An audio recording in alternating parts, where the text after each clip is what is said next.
All right, are we ready to get rolling then? Your check-in for today is who are you, position and district, how are you, time constraints, who's missing, I think we've got those down pretty well, issues or elephants, expectations, and just a simple question, how was your holiday? And we're going to start with Marty. Good thing I was paying attention, Dave. Yeah. Marty McCarthy, principal at Thornton Middle School. No issues or elephants. My expectation is that we work through the agenda and are the collaborative group that we are. And my word for the break is quiet. Very good. Dave Lockley. Afternoon, Dave Lockley, president of DTA. I'm doing well today. No issues or elephants. My expectations is to hopefully wrap up a good, some good work from before the break and start off on our agenda for this year. My holidays were good, all things considered, right? Got to do, I told a few people already, but my son and I got stir crazy and we did a road trip to Mount Rushmore in the middle of break. And there was like 50 people in the entire monument. So we basically had Mount Rushmore to ourselves. It was quite sweet. So nice. Yeah. Laura Leppy. Hi, all. I am Laura Leppy. I teach middle school math at Holstrom. I am doing super well for this not Friday because I was pretty sure it was Friday all day today. And my only time constraint is that I will have to go home, I think, at some point, and my phone is stuck in an update, so I can't use my phone. So for the 20 minutes I go home, which I'll do over a break, but I will come back slightly late from that, I believe. I have no issues or elephants, as always. Would love elephants in my classroom, though. And my expectation is always to do the awesome things with the awesome peeps that are here. And my break was superbly incredible. I worked at the mountain, which I always do over break, but I didn't work every single day this year, which was weird. And I hung out with my parents the whole time and took walks and, celebrated New York New Year's and went to bed early, and it was weird, but it was very lovely and very nice. Very good. Nancy. Hi, I'm Nancy Leonard. I'm a retired principal from Adams 12. I'm feeling good today. I'm glad the meeting was today and not yesterday because I had one of those fun little Meniere's things yesterday. So, but feeling great today. I don't have any time constraints, no issues or elephants, and I expect, as always, we're going to do good work as we move forward into the things that we have to deal with this year. My holiday was quiet, but it was very nice, and I got a COVID shot. Dorman. My name is Dorman Land. I am a teacher in middle school. I am doing very well. I have no time constraints, no issues or elephants. I expect to get through the agenda and make some good decisions. And my break was great. I had a small 3-person holiday. Keeping it small, and it was fun. Kristen. Hi, everyone. I'm Kristen Powers, principal at Riverdale Elementary. I'm doing great today. I don't have any time constraints, issues, or elephants. My expectations would be that we do the great work that I've always experienced with you guys. And my break was fantastic. We had a great time with our kids. And then when they went to their other homes, my husband and I took a 5-day camping trip to Santa Fe. So we had a blast. Linda. I'm Linda Walther. I am a retired teacher and counselor from District 12. I'm feeling well. I have no issues, elephants, or time restraints. I expect that we'll do good listening and good talking. The holidays are hard for us here. So we got through it and we're moving forward. Sandy.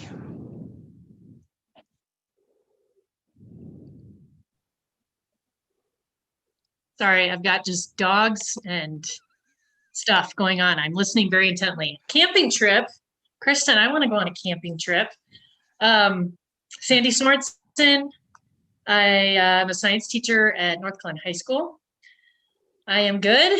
I've been in my school building all week, trying to get myself back in some kind of routine, you know, not still in my pajamas at 10 o'clock. So I feel like I've been busy. I've been up and around, which is good. No time constraints, issues, elephants, expectations. I always look forward to this session to have the good, tough conversations. And my break was also quiet. I didn't travel for the first time in many years. And much to my family's dismay, I rather enjoyed it. Matt. Good afternoon, everybody. My name is Matt Schmidt. I'm the principal at Pathways. I'm doing fine today. Let's see, definitely no issues or elephants, no time constraints. And let's see here. What am I forgetting? Oh, it's been a while. Yeah, my expectations are that we get the agenda checked off and make some accomplishments happen. And yeah, my holiday was quiet. Got to see the important people that we needed to see, but keep it small, and it was mellow. Mila. Good afternoon. My name is Mila Shepard, and I serve the district as the Chief of Human Resources. I am doing great today. I do not have any time constraints or issues or elephants. I expect we're going to power through some of our agenda items and put to rest some issues and start our new year in a strong way. My break was, like many of you, quiet. We did bust my mom out of her assisted living and take a little risk, brought her over for dinner, which was really nice. So it was just the three of us. And that just feels, every time I get to do that, like a blessing and a bonus. So I'm grateful. Alison. Hi, I am Alison Alter. I work at Horizon High School, teach social studies. I am doing pretty good today. It's always good to start a new semester. It feels like nice and fresh and ready to get going. No time constraints, no issues or elephants. Expectations are just to always do good work, see what we can tackle today. And my break was good. I took a nap almost every single day and didn't feel guilty about it at all. Very good. Teresa. Hello, everyone. Teresa Barajas, assistant principal at North Glen Middle School, and I'd like to welcome Ian Savage to our group. Hi, Ian. I'm doing pretty well. We had access testing today, so that went really well, but a little exhausted from just the logistics of the first day. I do have a time constraint today. My daughter, today's her 18th birthday. And so we have a special family dinner planned. So I'm going to have to log off at 6:30. No issues or elephants, expectations. I'm just excited to work today with all of you and accomplish some great things. The holiday, it was great. Just a lot of relaxation and hardly any screen time, which I appreciated. Deborah. Good evening, everyone. I am Deborah Blake, special education teacher at Arapahoe Ridge Elementary School. I am well. I'm feeling kind of tired today, but it felt like Friday today for me as well. But other than that, I'm feeling well. I have no issues or elephants. No time constraints. My expectations are the same as everyone else's, to get through our agenda and to do really good work. My break was okay. It was very quiet and relaxing, which was nice, but it was a little lonely. I didn't get to see my child. However, she did get her shot, her first COVID shot last month. So that was far more emotional than I thought it would be. But, and then she just got her second one. So she and my brother are both good to go. Very good. Shelley. Hello to everyone. I'm Michelle DeRock. I teach third grade at Meridian Elementary. We worked hard today. We're continuing with our remote learning, but we got to see each other in person on Tuesday for some assessment. That tickled all of us. It's fun when you are working in an environment where kids are very, very excited to come to school.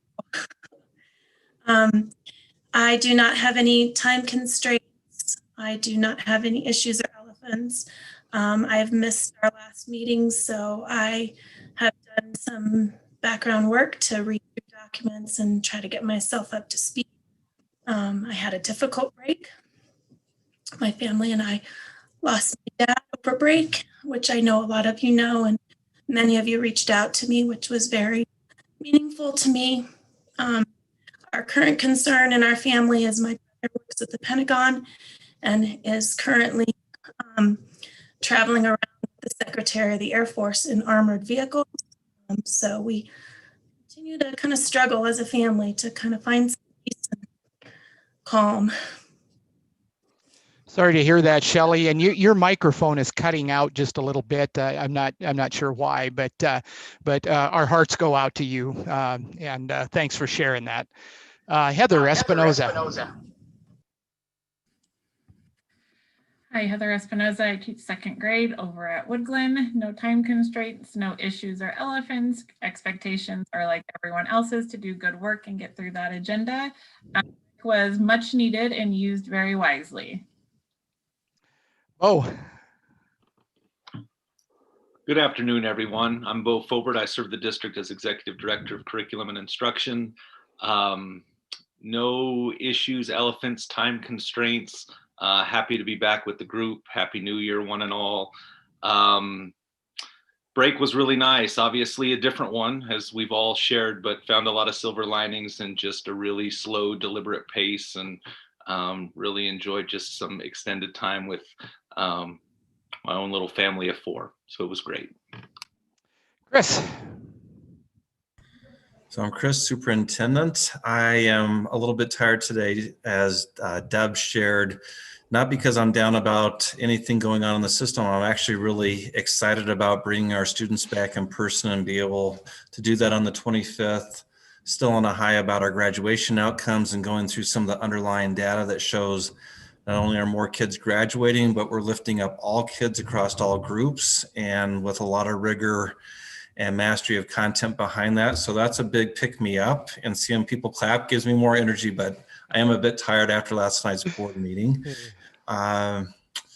No issues or elephants or time constraints for me either. Expectations is to have thoughtful dialogue and productive outcomes, which I'm sure we will. And for me, a good bit of break was spent catching up on things like car repairs, home repairs, vet visits, and doc visits that have been put off because it was such a busy fall. Feels nice to have some of those things taken care of. And then a number of folks have heard me talk about how uplifting it was to do the surprise Chocolate Lab puppy presentation of my 23-year-old on Christmas Eve. That was a memory that I'll never forget. So good break. Very good. Laura Mitchell. It's funny, Chris is tired from the board meeting last night. I was thinking after the meeting that I had to give this presentation over and over and over. And at the end of it, one of the guys came up and he said, "You're verbally gifted." And that was running through my mind after the board meeting last night, after Chris just had to talk lots of details and lots of presentations. So thank you for that. And I can understand you being tired. I'm Laura Mitchell. I serve on the board, and I'm doing pretty good. I'm really sorry, Shelley, and I hope things can get better very soon. And maybe things will calm down and we'll know everyone is safe. My parents, I thought they were getting their COVID shot. I thought they got it on January 9th, but it turns out that they're not getting their shot until January 22nd. Their facility had been doing really good, but now they have this huge outbreak. And so we're just fingers crossed as well that we can get them to at least their first shot before something happens. Then issues in elephants, I don't have any of those. It might be good for me to know when the dinner break's going to be so I can be sure to have my husband have dinner ready for that break. My expectations, I always want to do what Mila and Dave want us to do. So I'll follow their lead as best I can. Our break was really, really nice. I know how a lot of staff feel watching our twin daughters online from 7:30 in the morning until 3:30, and they never come out of their rooms, which we feel very fortunate because they are doing so well, and it seems to be working for them. They're in their groove, but it was nice to actually have them out and with us and brightening our day for a couple weeks. We were in Steamboat, got lots of outdoor time.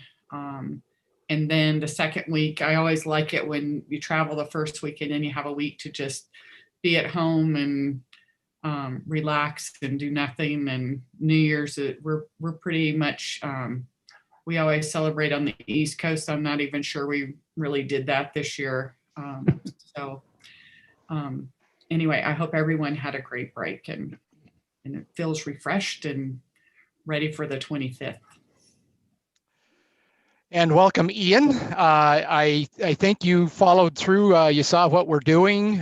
If you need me to read the questions to you as as you go through it, I will do so. But welcome to the group. Glad to have you aboard. So you're next, Ian. Thank you. Had warm welcomes from many group members. I appreciate that. I'm Ian Savlich. I teach 6th, 7th, and 8th grade language arts and language development at North Glen Middle School. I don't have any time constraints. Only elephant I would say is I'm not here to replace Colleen. I'm humbled to take her role, her position here. But I know she'll be missed, and I'll do my best to fulfill those roles and responsibilities here. That goes along with my expectations for myself and the group is fulfilling roles and responsibilities here. And my break was restful. I read fiction for the first time in a long time. My partner and I visited her wife in Montana. So it was nice to have some time away and some quiet time. So I appreciate, again, opportunity to be here, and hopefully tonight goes well. Well, you passed the test with flying colors there, Ian. Great job. I'm an old Montana boy, so that's where I'm from. So welcome. Jim. I'm Jim. I'm one of your facilitators. I'm probably doing better than I have a right to be. I don't have any time constraints. We've gone through who is missing. Issues and elephants sound like they're pretty easily handled today. Expectations are, I think you have a great agenda. That's both interesting and doable. So congratulations on getting that set up. How was my holiday? Well, whenever members of the family are absent, they make a huge impact on the holiday. So we made it through it and did okay. Very good. And I'm Dave. I'm your other facilitator. I'm tired as well. I had a long day yesterday. I started at 7:30 in the morning and finally got off Zoom at 8:30 last night between an IBS session and my joint council meeting in North and Southeast. So I'm going to let Jim carry me as he always does. So hopefully we'll get through her all right. I have no time constraints. We know who's missing, no issues or elephants, and my expectations are same as Jim. You got a great agenda going here, and I think you'll get off to a great start and really get it going. Our holiday was very quiet.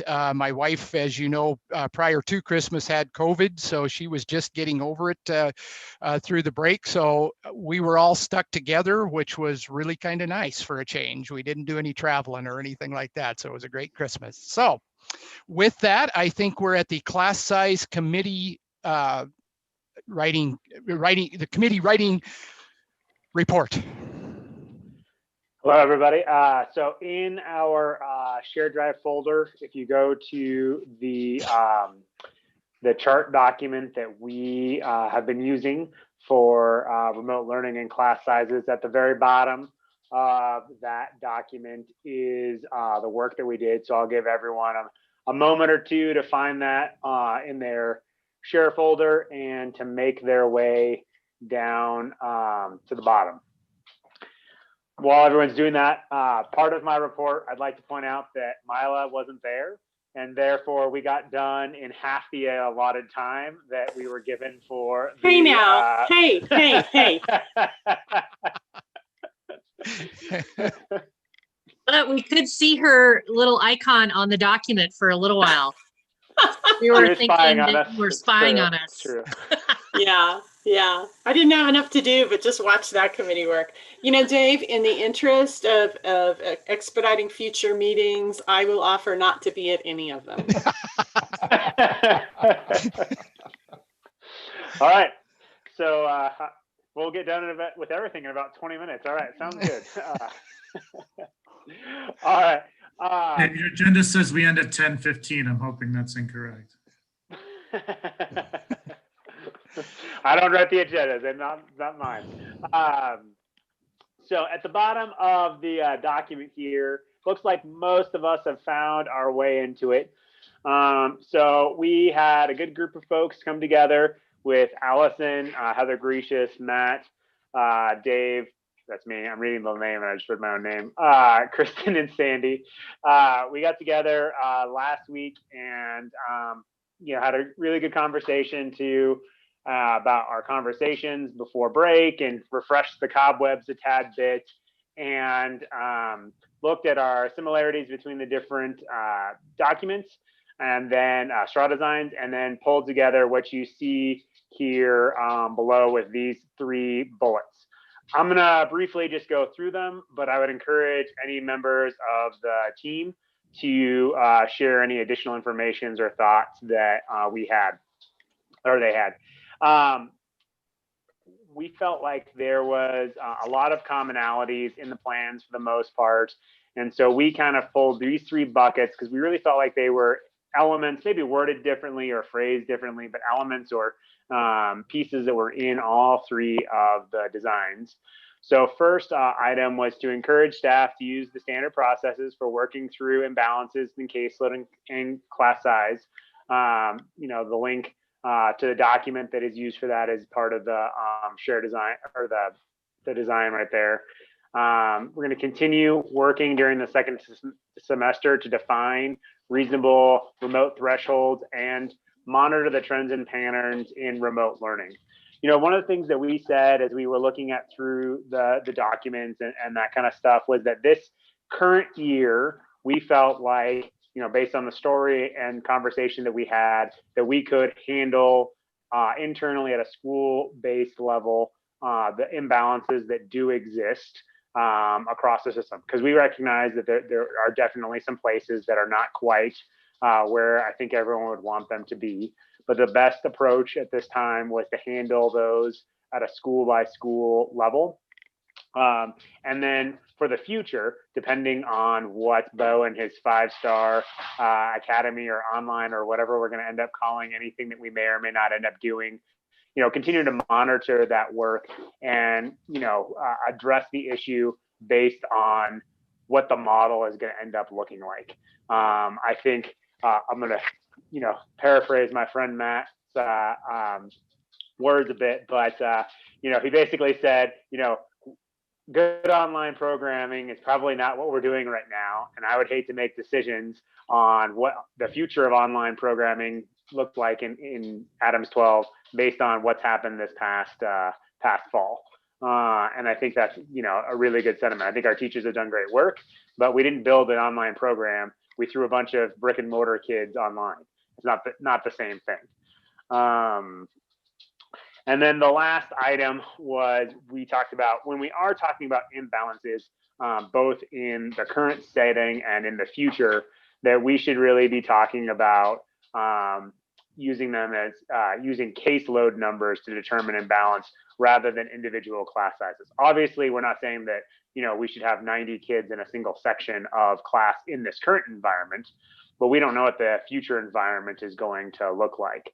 So for this current environment, looking at total case load for our remote sections and remote teachers was the best approach, and potentially the best approach in the future. But we needed to continue, like I said previously, to monitor what that ends up looking like to really make a final decision about what the future of this language and this work is. So I'm going to pause there, and before taking any questions, if any of the other members of the writing team has anything they want to add, I'd invite them to share.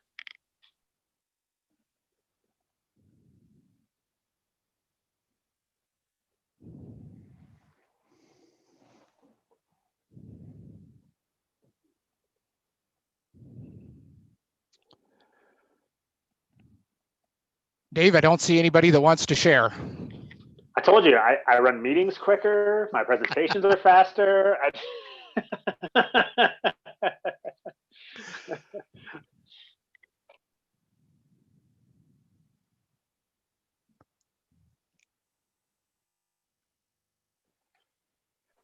Looks like Chris's hand's up. Okay, Chris. Yeah, Dave, just a question. So would you see this kind of language getting incorporated into an MOA, or do you see it becoming a part of an article somewhere in the agreement? So I think in our current, the way we're talking about it right now, it would not be necessary to do either one, because really what we're doing is saying this year we need to continue to work with, Bo's team and everyone else to figure out what online is going to look like in the future. And since the caseload determination, that last bullet, is really about not about changing anything in the document, but just agreeing to a different interpretation or practice of the agreement, as long as we have consensus on using caseload instead of class size for determining imbalance for classroom teachers in this online environment. As long as we are in agreements to that, we wouldn't be necessary to write an article. I do think, depending on what does come forward from Bo and his team around online schools, that we will need to write some kind of MOA for remote learning, and some of this may end up getting incorporated in that. But if, for example, we don't go down that route and we go and whatnot, I don't feel like we need to write anything at this juncture for this language. So it sounds like the alternative would be then that the points that the writing group developed will be part of a shared IBS team communication out to the field following tonight's meeting. I see you nodding, so it sounds like that's probably the right direction. Okay, thanks. Okay, other questions for the committee? Or any other information from the committee that needs to be shared? We had good conversation around, okay, so are we really doing this for right now, or are we really doing this for the future? And we talked about that at the last session with all of us together, I remember. And then we still had more conversation around that, how exactly this was going to work. And it seemed like there was a lot of unsureness, as there has been over the last year, about timeframes and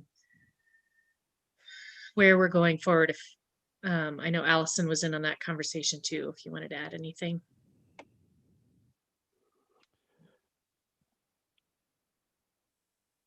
Alison looked like she was shaking her head no. There she comes. Yeah, I would say, like, you nailed it. That's, yeah. Okay. Other questions or comments? And Dave, I heard you say you wanted consensus on this, correct? Okay. So are we ready for the vote?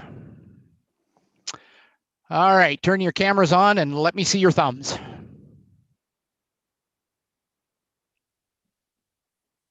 You have consensus on it, folks. Good job. Thank you to the committee. Good work. And we'll make sure we'll put this in the, like Chris was mentioning, in the shared communication for what happens today. And then, you know, as we bring back up remote learning, we may have to drag this back out if we have to do anything in the future for future years conversation later on this session. Sounds good. All right, are we ready to move on then? We are, I believe, at Article 12.1.4. Is that correct? 12.1.4. And Dave, for some reason, I can't get into your documents. It's closed me out again. Is there a way we can do that? So. Yep, I can work on that right now while Mila explains the issue for the two kind of. I think the idea is to kind of introduce them both and then handle them one at a time. Okay. I think is the idea, because Okay. they're connected but not, you know, they're similar in concept and idea, but you know, different. We need to handle them differently in the end. Okay, sounds good. So Mila? Yeah, Dave, I did open up a couple of blank new Google Docs. One, they're titled chart, one for each. So share those with the guys too, if you would. Yeah, okay. So, and if members want to look at the master agreement, you can go into the into the 2021 folder, the IBS 2021 folder, and there is a copy of the master agreement. It's a Word document. It's titled 2021 CERT Master Agreement, all one word. Sandy, are you loading the master agreement up? Thank you. That was I just went straight to the Adams 12 website and did the search, and that I'm looking at the page, and that was the link I just copied. So. Very nice. Thanks for that. So either use Sandy's link from the chat or navigate to it via our shared drive. But if you'll go to Article 12, if you just want to look at the existing language.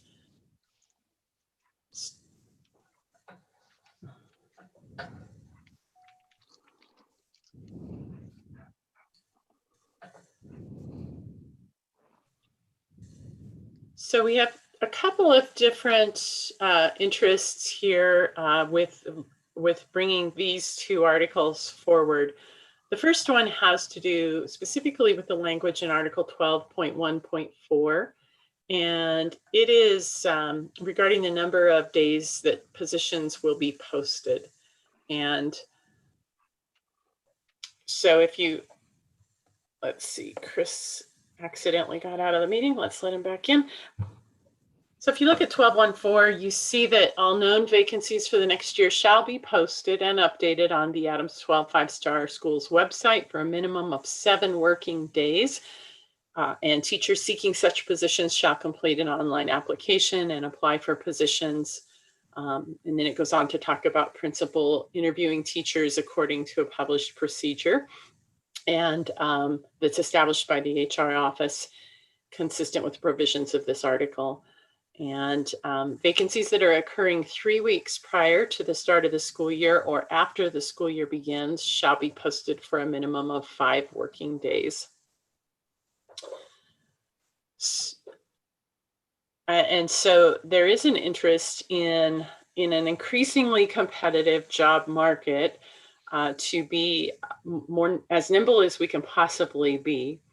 And there are times when these posting requirements feel a bit cumbersome to principals, feel like they are prolonging a process unnecessarily or unduly perhaps.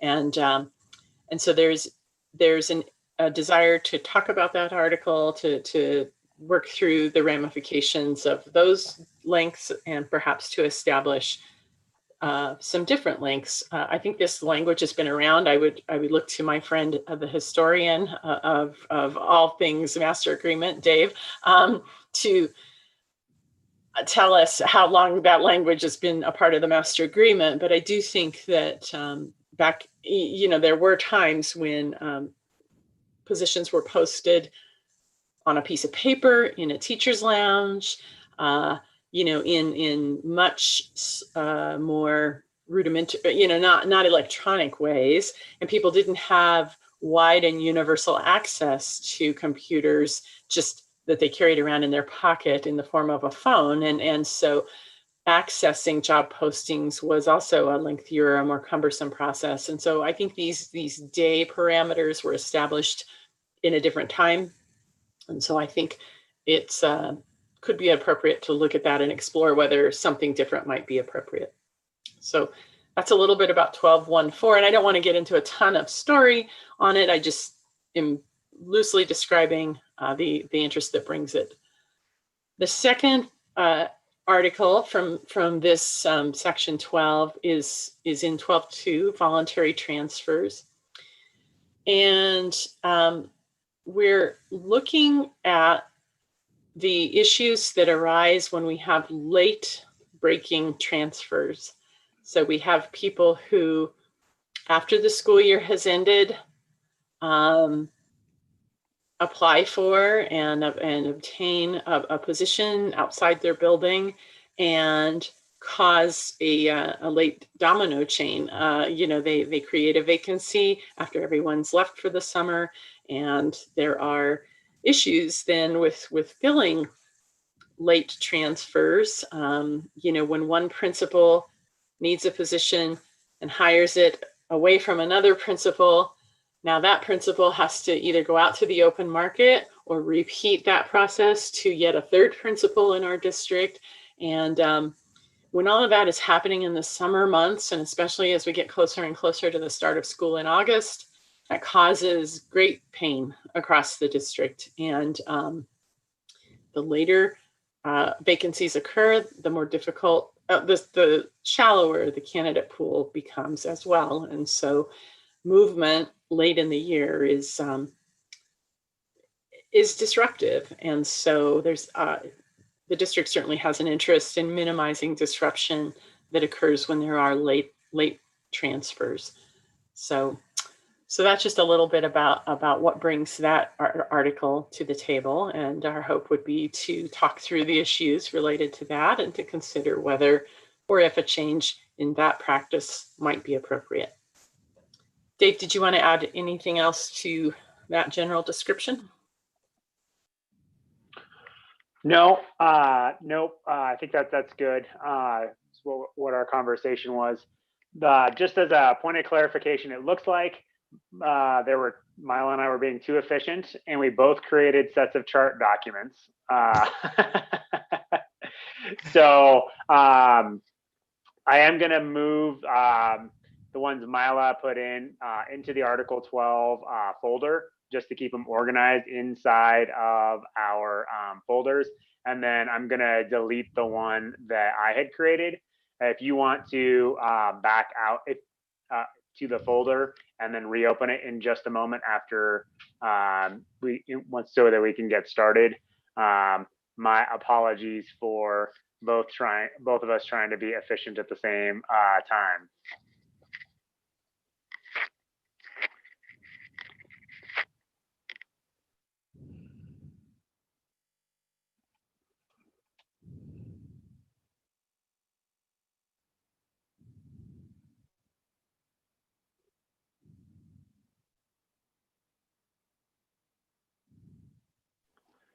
Mila, of the two topics, which would you prefer to start talking about first for us to do story and interest and whatnot? Well, I think numerical order works. So how about 12.1.4, the number of posting days?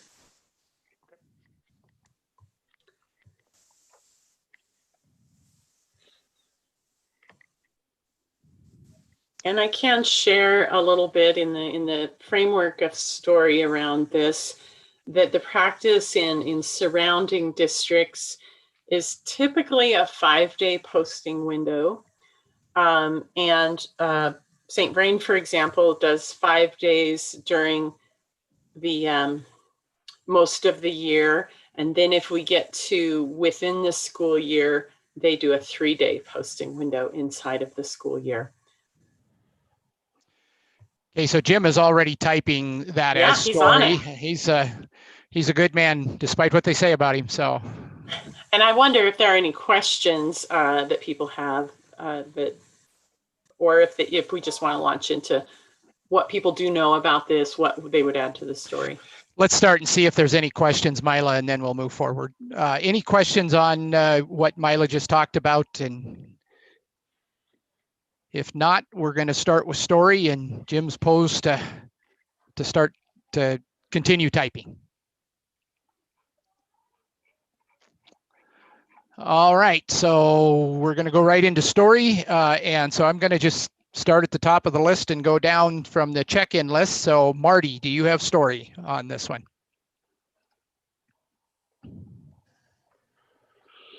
There are many steps in the hiring process, all of which take time. And sometimes the fastest it can be completed, I would say, would be 2 weeks. And we do lose candidates during that time.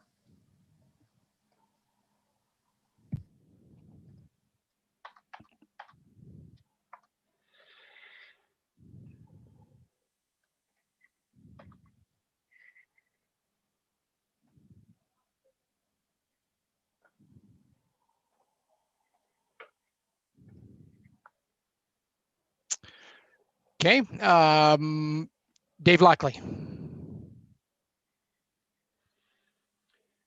So my piece of story would be that when the longer we have a position open, the more likely we are to have candidates see those job postings. I myself have missed out on jobs because I went, from Wednesday to Thursday instead of Wednesday to Wednesday looking for positions, and found myself outside of the application window.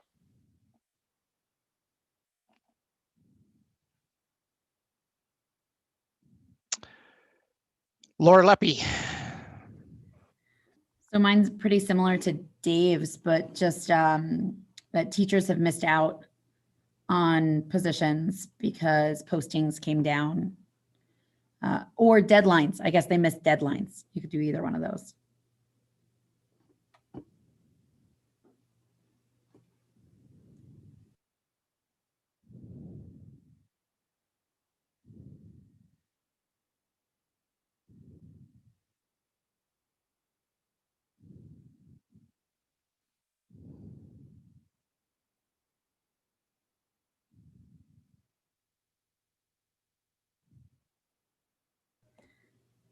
I'm watching you. I like having the two screens up. It's fun to watch you. I'm sorry if that's stressful. I don't usually get to do this. This is exciting.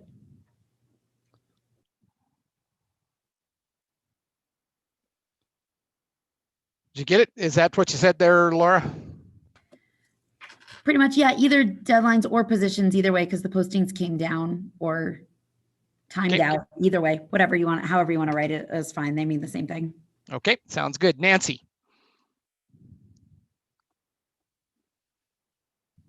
I would say the longer the process takes, the more chance we have of losing out on good teachers.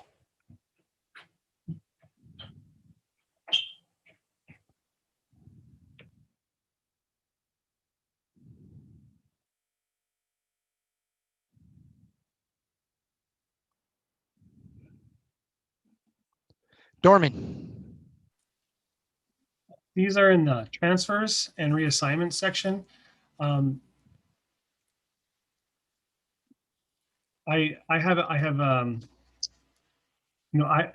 just want to keep, I don't know if this is the proper place, if it's story or what, but I just want to make sure we keep our highly trained teachers that we spent even just this week or last week or last 252 years, however long we've been doing this, an hour, a day and a half of professional development. We've invested a lot in these teachers, and I want to give them the greatest opportunity to find an assignment in our district that we have already trained and put our effort and money into. Okay, Dorman, that is an interest, so I'm going to have Jim just mark interest beside it, and then we'll move it down to the interest when we get there, okay?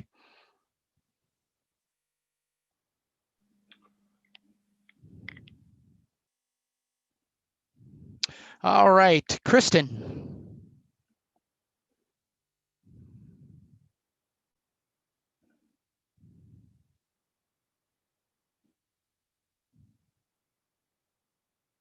Kristen, you're muted. Sorry, I thought I clicked No it. problem. Made a mistake. No I problem. agree with Nancy, and I have found in the past that the longer I need to post, the more likely I might miss out. Finding the very best and highly qualified staff members. And oftentimes they've ended up going to other districts.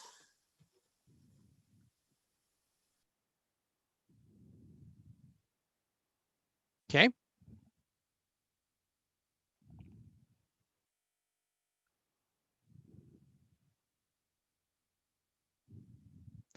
All right, Linda.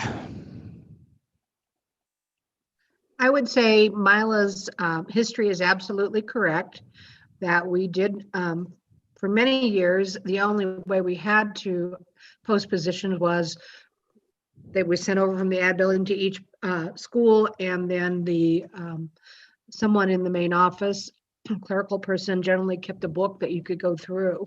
And once the computer became more the type of communication we use the most, that's when we moved it to the 7 days. So there was a longer period of time prior to the 7-day.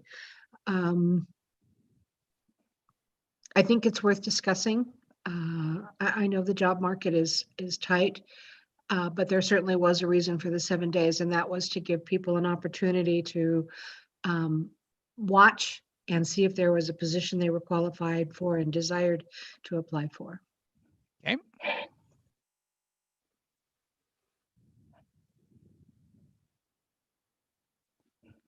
All right.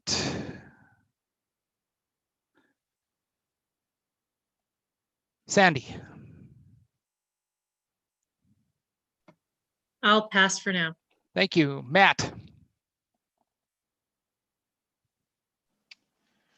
I'm trying to see if it's kind of already been said here, but sometimes when the job market is super competitive, it may be beneficial to have shorter windows in order to get the best candidates quickly.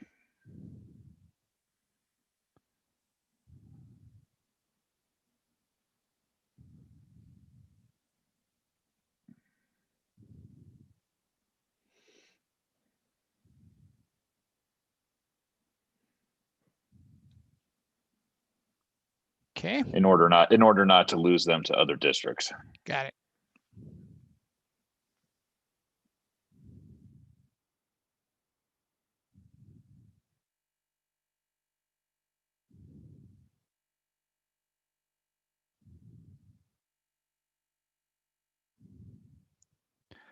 All right, Mila.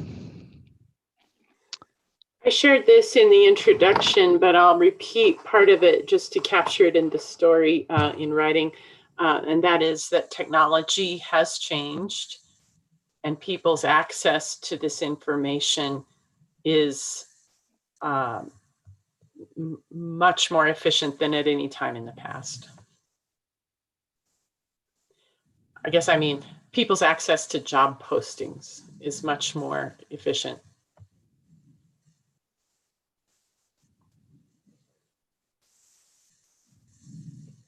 Okay, Alison. I have a question. Okay, go ahead. So when, it's probably for Mila, but when when people are applying for jobs, does it say anywhere, like big bold letters, hey, this is how long job postings are active? It does. A date is listed. And sometimes for some really hard to fill positions, we'll post it and say open until filled. But more generally, the position says it's open until X date. Okay. So I guess though, does it say like teaching positions are posted for 7 days or whatever? Just, I'm wondering, it would maybe turn into an option, but so it only says to the date, but it doesn't say like postings are posted for 7 days. You're muted. I don't know. Yeah, Mila. Yeah, that's right. That's right, Allison. It 7 days is the rule in HR. So if Marty calls me tomorrow and says, you got to post this math position, I'll say, you have to have it up until for 7 days, and you're not going to be able to really begin the interviews and to finalize some people do kind of edge in and try to begin interviews, but you're going to have to consider all candidates that apply up through the 7th day, and not move on hiring this position until that 7th day has passed. Marty? Yeah, go ahead, Marty. We're not talking about not allowing it to be open for longer, though. I mean, most of the time, it's open until it's filled. It's just you can't start the hiring process for 7 days. That's right. We're not putting an end on how long. This is just the minimum amount of time to post. Okay, Allison, did you have a story coming out of that? No, I'll have some option later though. Maybe. Okay, sounds good. Thanks, Allison. Teresa. I feel like, what I was thinking has been shared, mostly just trying to keep up with the competitive, the other districts hiring. And so I feel like that was captured with Marty and Kristen. So I don't think I have much to add. Okay, thank you very much. I just saw Kathy Plummer pop in, so let's get her checked in, and then we can move on down the line. So Kathy, the questions are: who are you, position in district, how are you, time constraints, who's missing, you're not anymore, nobody's missing, so you can skip that one. Issues or elephants, expectations, and how was your holiday? Oh, so glad it's not a hard question at the end. Good evening, everybody. I'm Kathy Plummer. I'm on the Board of Education. I'm doing well. I'm very sorry I was late. Had meetings I couldn't get out of. And my expectations, looks like you've already dived right in, and that we'll get good work done tonight. And I have no time constraints now. And I had a wonderful holiday. All my kids were home and stayed actually longer than just a few days. So it was really, really nice. All right, thank you, Kathleen. All right, moving on. Deborah, story. Pass. All right, Shelley.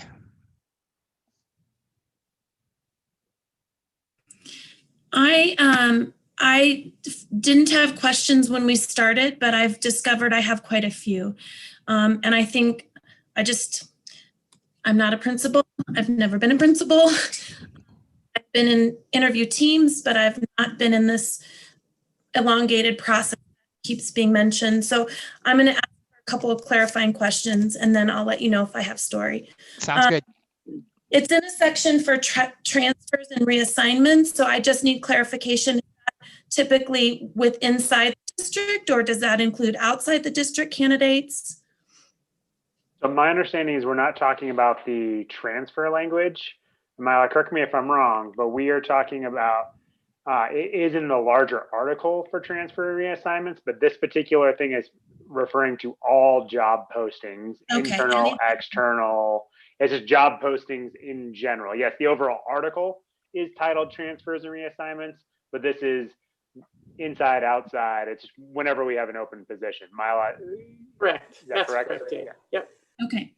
And so when we talk about, like, if Marty were to call today is Thursday, the 7 days includes weekends and days of the week, school days, or it just includes school days?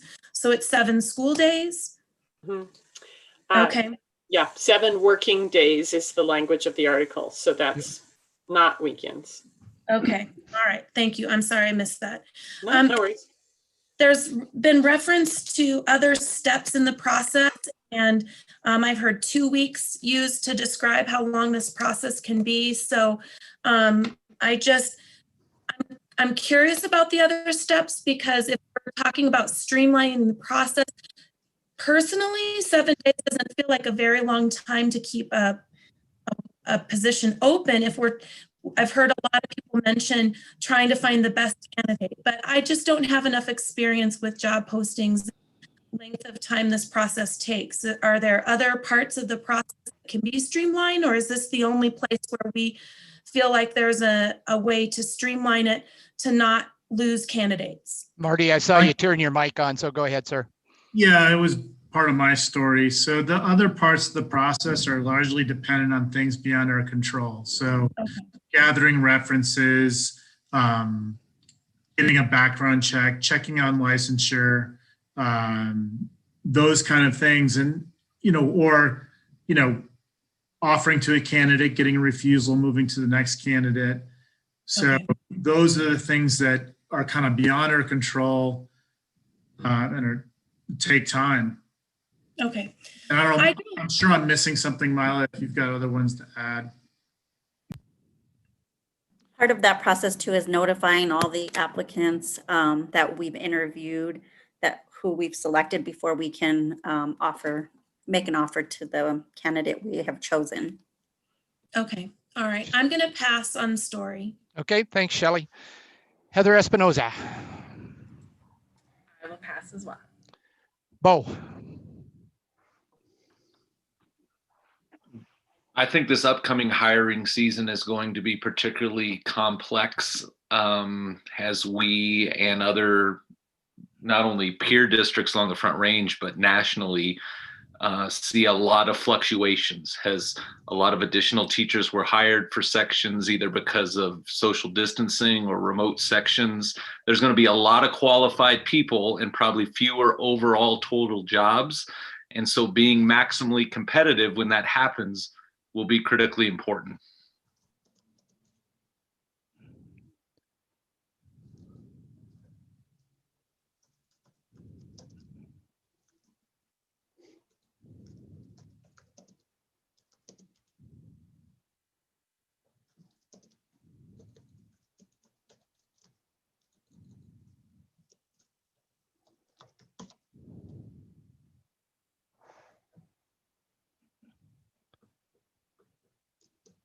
Okay. Chris. So this topic is one of many in which the insights of educators and principals and others are much more in tune and helpful than mine, so I'm passing. All right, sounds good. I'm going to let Jim get caught up, Laura, and then you're coming next, Laura Mitchell.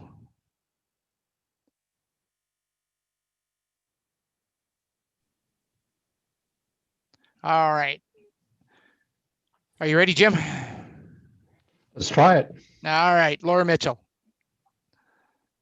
I think it's a complex timeline, and I don't have, knowing what the map out of the timeline, because it sounds like you can't even start talking to people until it closes.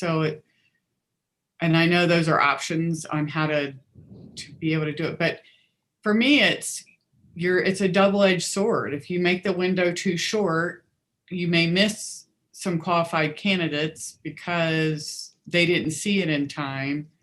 But if you make it too long, you miss hiring people when you know you've got the candidate that can do the job. So I think it can be position dependent as well, because there's some positions that are going to be highly competitive, and the true high quality teachers are going to be in really high demand, and other positions where you may need more time to be sure you're getting the right person.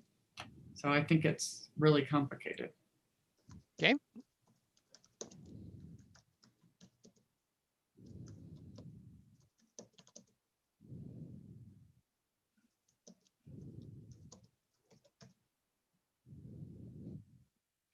Ian. I'll pass to much more experienced hiring teams. right. I'm back up at the top. Kathy. Pass. All right. Marty. Yes. Dave Lockley.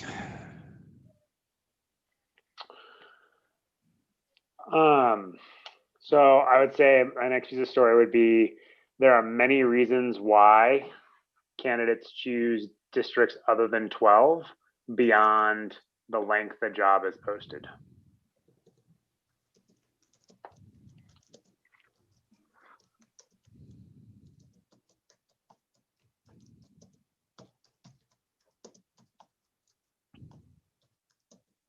Just for the record, they must all be bad reasons because they're stupid not to want to work for us.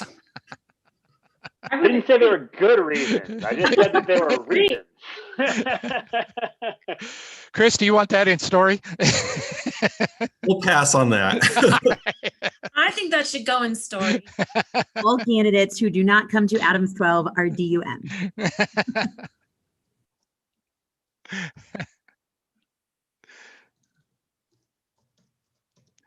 All right. Laura Leppy. No, I wasn't ready. Sorry. I was too busy giggling about Chris's comment, which he's not wrong. Not wrong. I've been 3 times in the district. I keep coming back. I'm staying forever. I think I'm passing. Okay. Nancy. Pass, and I agree with Chris. Dorman. I don't know the piece of story that I would like to see, so I'm just going to put it out there. Okay.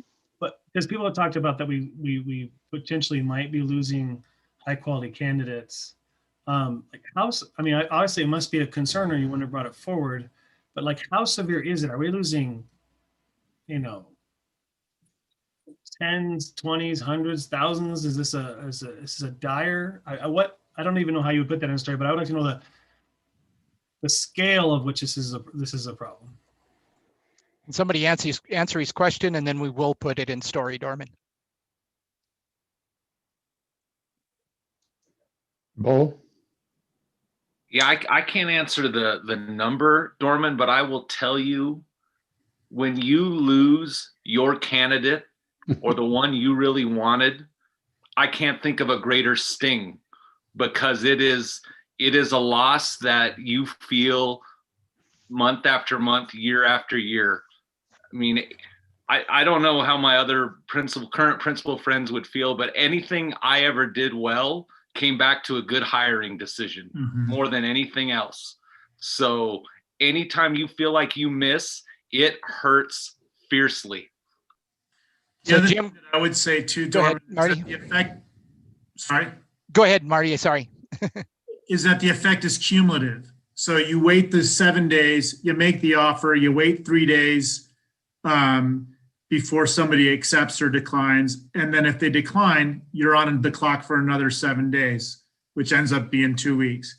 So, you know, the effects build. Like if you miss out on one candidate, you just added 2 more weeks to your timeline.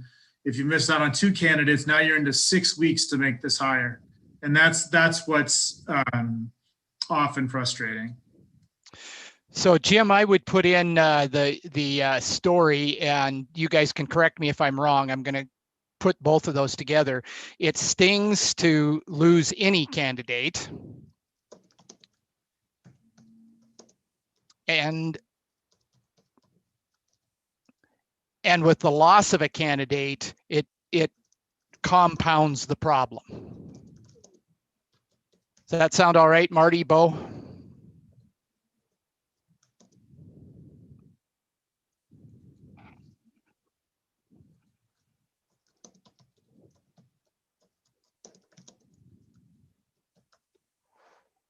Okay. That was Dorman, wasn't it? So we are at Kristen now.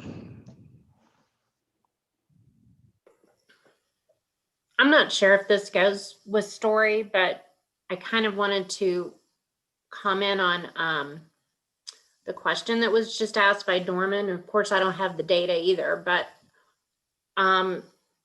And I 100% agree with Bo.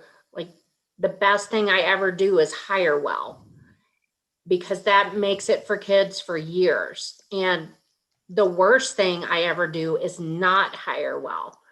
And if I am waiting up to 2 weeks before I can even interview, and at my school, and I think at a lot of schools, my interview process is very rigorous. Like, we start with a phone screening, but then I oftentimes call references before even bringing the person in. I have them teach a lesson to our students if possible and give them feedback and then send them back in. Like, it's very rigorous. And I have them interview us because we want to make sure it's the best fit. And all of that's very time consuming and well worth it.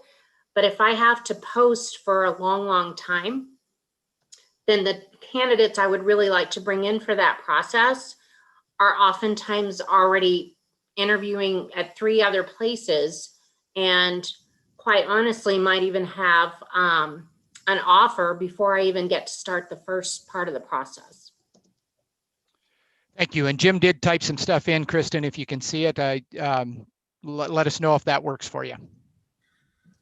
So I'm just wondering, given Dorman's question, I don't think we've got system-wide data, but it might be helpful, Kristen, just to reflect on your career as a principal in Adams 12 and how often you may have lost a desired candidate because of timing delays in the process. If you or others had information like that, that might help us kind of gauge.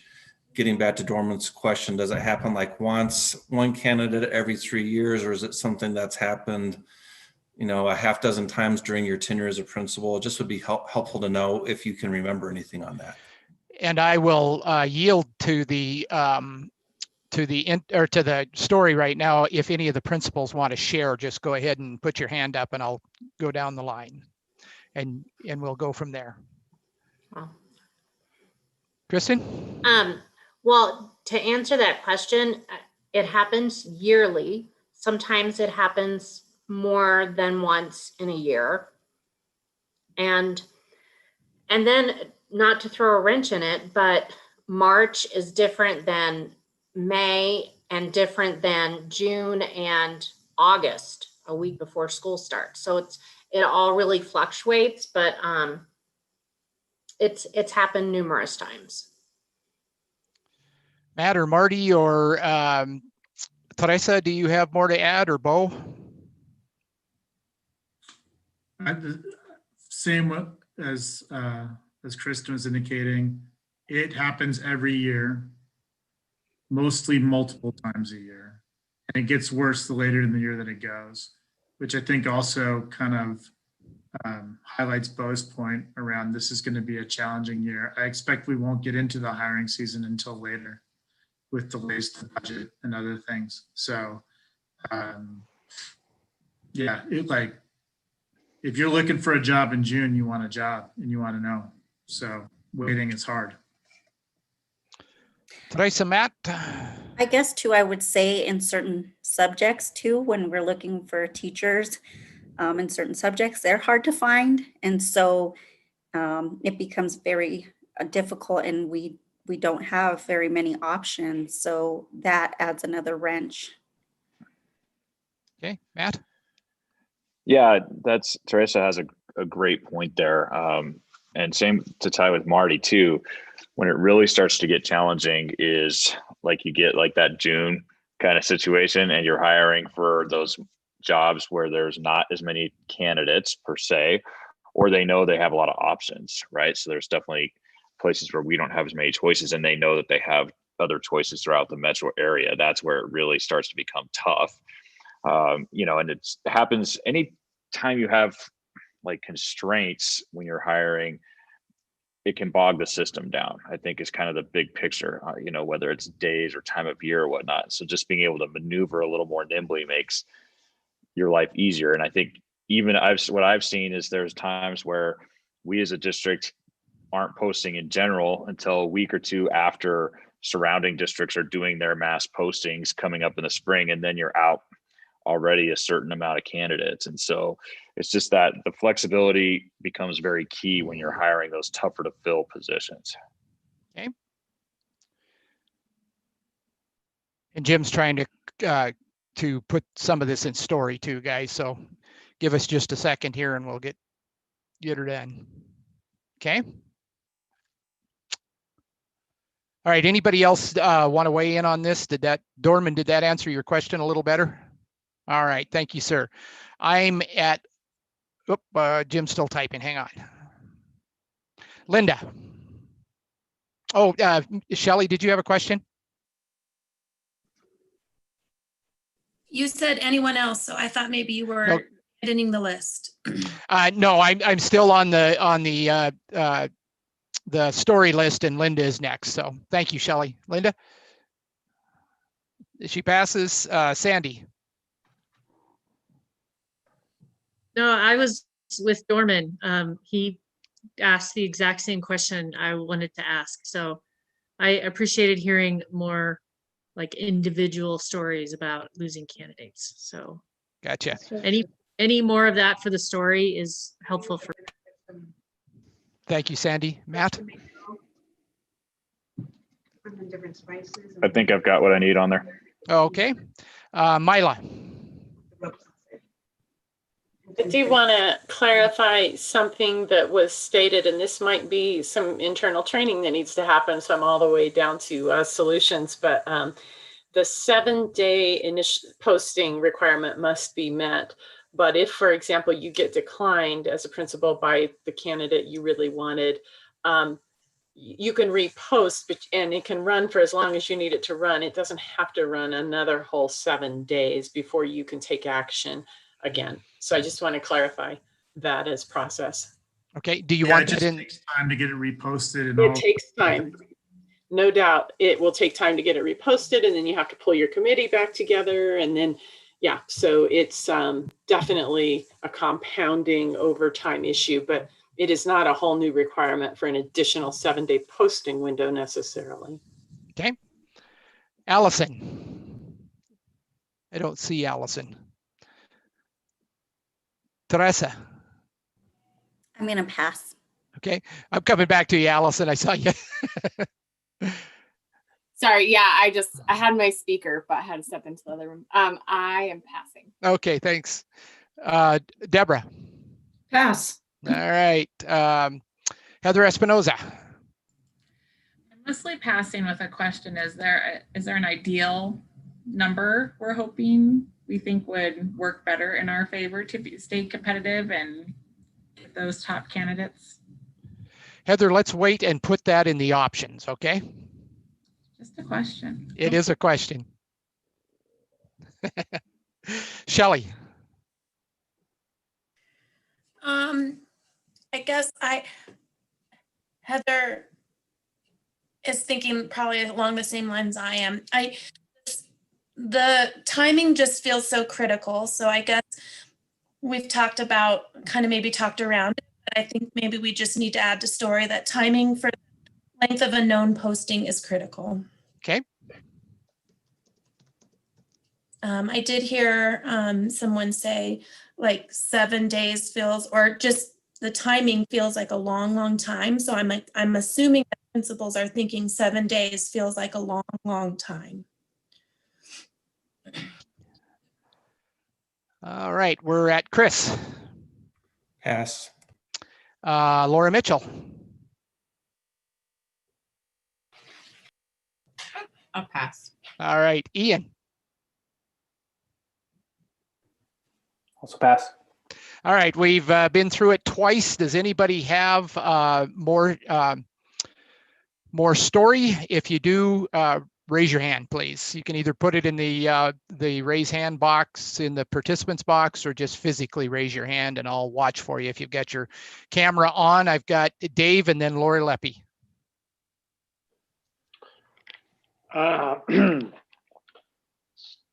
So I'm going to do it in chart language, which is shorter is not always better.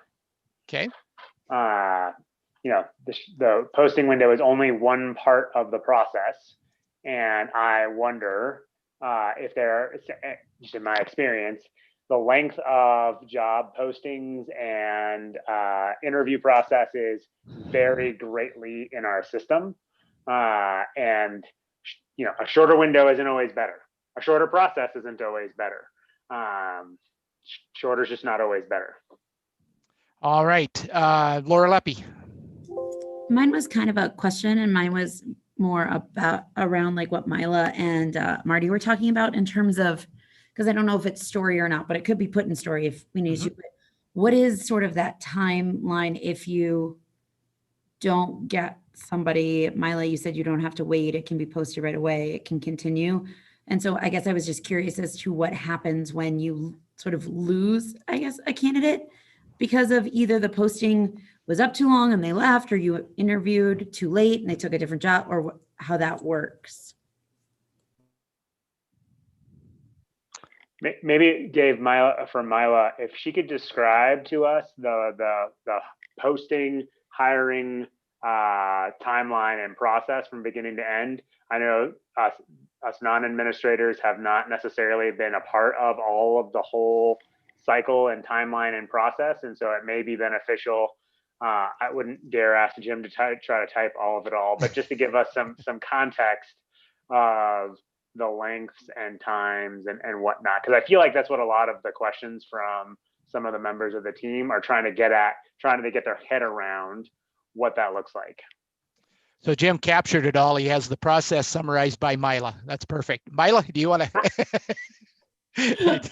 Yeah, I'll try share with us? Yeah, it's a little challenging for me because I haven't been seated in the principal's chair in this district. So I have a different perspective on the hiring process. And so I'm absolutely going to ask for principal friends to jump in here. But, so you post for 7 days and you know that you are obliged to consider all candidates up to the end of that 7th day. And so as itchy as you are to get going, you're reaching out to the high quality candidates who are applying, and you're trying to engage them and keep them kind of warm and interested in your position. But in the most competitive situations, they're applying in other places and they know that they're a hot commodity and that they've got options. And so they are actively booking other interviews, and you're saying, I'm pulling my teacher committee together, on the 8th day, and you're naming a date for them. So the first opportunity I'm really going to have to meet with you and go through this process is the 8th day. And so, if they've applied early in that window, that's a week and a half later. Sometimes, 7 working days is a week and a half later. So, you meet the hot candidate if they're still around, and this is the problem. They're often not still around by the time you're able to schedule the interview. And so then the interviews vary. Kristen describes a very rigorous multi-step process. Many of them are. Sometimes they are as simple as a single meeting with a teacher committee. And then there's the reference checking that begins almost right away. With phone calls made, wait for the return phone calls. That's if the candidate has given you the correct contact information for the people you need to speak to right away. So that, even in the quickest scenario, you've done all your interviews on day 8, and maybe you've placed your calls on the evening of day 8, and now you're waiting on day 9, maybe day 10 to get those reference calls returned and decide that, yeah, this is the candidate, this is going to be great. So you turn around and you talk to your HR specialist to make sure that they have all the proper licensure. And principals, I don't know, I hope that doesn't take more than a few hours to place your call and get your call back, but maybe it takes longer than that, a day, 2 days. Depends, maybe. It depends on how busy they are. Yeah. And, I've had it take 2 or 3 days. Okay. So, you're waiting for HR to affirm that the licensure and everything is in place, and that the background check, and it's at that point you get the background check, or no, you make the offer. So then you call your hot candidate and you say, would you like this position? So now we're a full 2 weeks probably after the candidate applied early in that job window. Is that fair so far, based on your experience? A fair description, Marty? Yeah, pretty much. I think that, you know, it's 7 days of posting, and then you're supposed to, before you interview, get HR approval that these candidates are qualified. That generally takes a week, a day, right? You know, and then you interview, and then there's the process of background checks, and not background checks, sorry, references, and those take a long time because you're waiting for. These days take way longer in the summer because you're waiting for people's to check their work emails or phones. It just takes time. Yeah. And I get what I was saying. The other piece is if you have to repost because none of the candidates want it or they're gone or you didn't want any of those candidates, it will take HR a couple of days, 2 or 3 days to get it reposted before anybody can see it. I'd also like to chime in. I mean, definitely the reference check takes a while. It could be a day, it could be 3 days. It depends on when those references want to get back to you. I try to, you know, let them know ahead of time, you know, I'm going to call your references. Like we are interested, it's a process, but make sure you let your references know we're going to be calling. But again, that's 2 to 3 days. And then the background check, I feel like that's taking longer. I don't know why. I just interviewed a candidate last week and I'm still waiting. I think I interviewed the candidate last Wednesday. And so I'm still waiting to hear back on the background check right now. So that's another tedious process. We're waiting to hear back if they clear. Okay. Anything else to add, Mila, Marty, principals? Mila, quick question. The process, does it begin, the principal calls you and says, hey, post this position, or is there something prior to that? When does the clock actually start? Yeah, when the principal identifies that they have an opening and that they are going to be able, there's budget in place to replace that position, then, you know, there's a budgetary approval that happens before the position can get posted. So a principal will tell us they want to post it. We make sure there's budget and then we post it. So there might be a little bit of a delay there too. I don't know, principals, if you've experienced that where you think you've pulled the trigger and you don't see the posting for a day or so. That's a budget approval. Yeah, that's the one time that pre-part can be just a little bit slower and that's typically like if it's a job that's also part of the ELL department or special education, there's just that extra step of approval before it actually gets posted. You know, like if you're replacing a science teacher who is going to move to Texas, and that's just part of your regular staff, that usually happens very quickly. But yeah, like if you're going to have to replace a learning specialist, there might take you an extra day or so for that initial posting to come out. It's usually not, that part's usually not a huge hiccup, but it can happen. All right, Bo. Just a piece to add to story after Dave's point, which I don't disagree with, that a shorter doesn't guarantee better results, but I would add this to story. Okay. A shorter mandatory posting window does not force a hiring manager to settle, but it may allow them to secure a top candidate.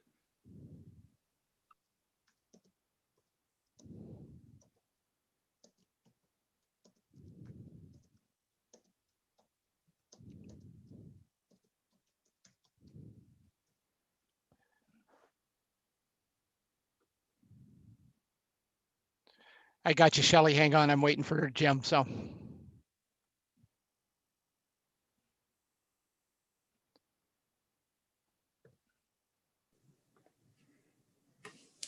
All right, Shelley. All right, I'm going to be brave in saying this because I'm actually glad I'm in my own house where you can throw like a shoe or something at me. But it sounds like there's lots of parts of this process, and just the amount of time the window for candidates is open might not be the only thing dragging it down. So my brave comment is going to be, and I think this should be part of the story, is that we have to make our postings the most desirable.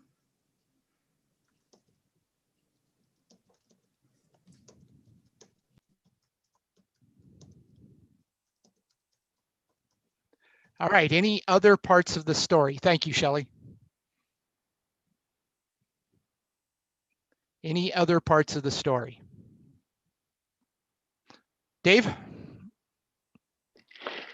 So part of the reason why, I think Article 12 is in, or this conversation rests in Article 12, which goes back to part of our original topic, is that this isn't just about recruiting external candidates. This is about allowing our high quality candidates within our districts to have opportunities to find a home, dream job, whatever you want to call it, inside of our district to retain them. So I want to be a middle school teacher, or I'm a middle school teacher and I want to go be an AP physics teacher or whatever it is. I then have the opportunity to see that job posting so that I can stay in our district and we don't lose them to another place. So it's not just about external candidates. This is also about allowing our internal candidates to have the opportunity to get their dream posting without having to be on the hunt all the time, the way someone who is actively looking for jobs because they need a job or whatever might be. All right, I think we got it, Dave. Other story.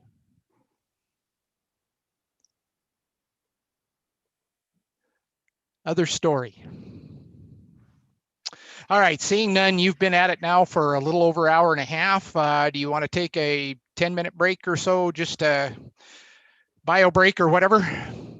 All right, so starting now, we're on a 10-minute break, Roddy.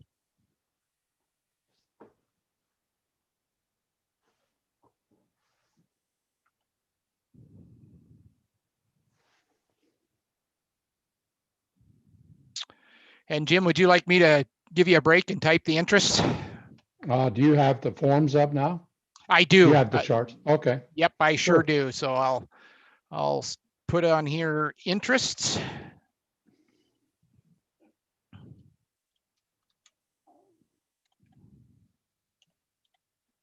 Yeah, I was finally able to get them. So. All right. Yeah, that would be great. I would be happy to do that. And I think we're pretty well set up and ready. Let's see. Let me make sure I can. Yep. Okay. I'm good to go. All right. I'll see you in about 9 minutes. Huh? All right. Sounds like a plan, sir.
Thank you for changing that over, Jim. I appreciate it.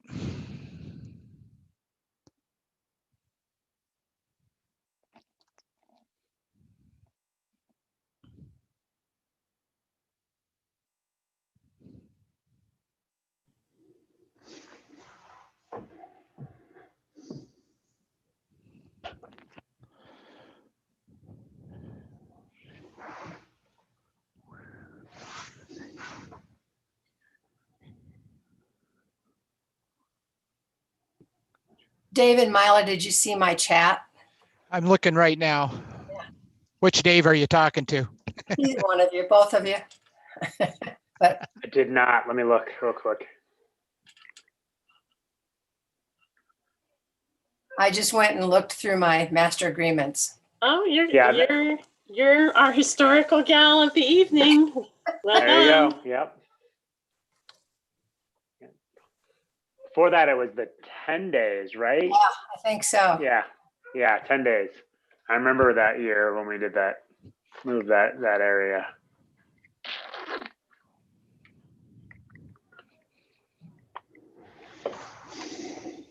Nancy, I don't have my 2008, 2009 contract, but did we add the second 5-day clarification after the school year started? Was that when we did that as well, or was that before that? I can go look again. It's all in the basement. I was just down in the basement going through them. No, I don't think it really matters. That's okay. If Okay. you don't have it sitting there in front of you. I was just curious because I know that was a relatively newer ad, but I just couldn't for the life of me remember when that was. Yeah. As I was sitting there thinking. Nancy, go ahead. I was going to say, as a longtime bargainer, I admire you that you have all your old contracts. That's amazing. All my old contracts and all my notes. There you go.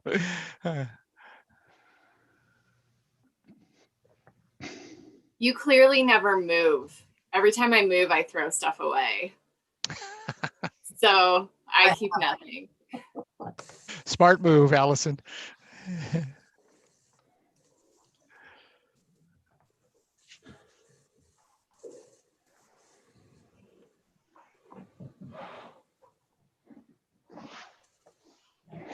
I will say throw that away. PDFs, I'll say forever. Those are going to be there forever. You do want to throw away those things that you made a mistake on. Yeah. And then if anybody asks you and say, well, that could be, but I can't remember.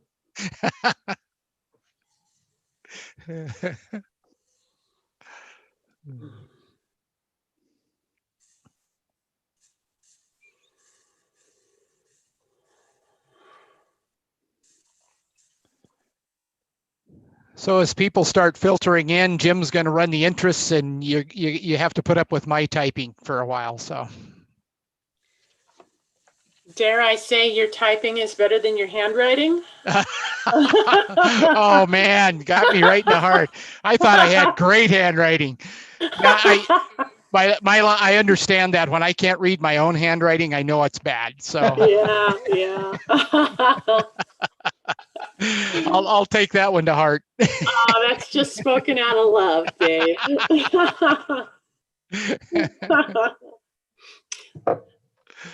I'll tell you who's happy not to have to read anybody's handwriting on charts anymore is my my administrative assistant. Cindy. Yeah, I can only imagine. I got a few calls from her saying, you've got something written here and I just can't tell what it is. So, yep. Yeah. I like not having to decipher my students' handwriting anymore.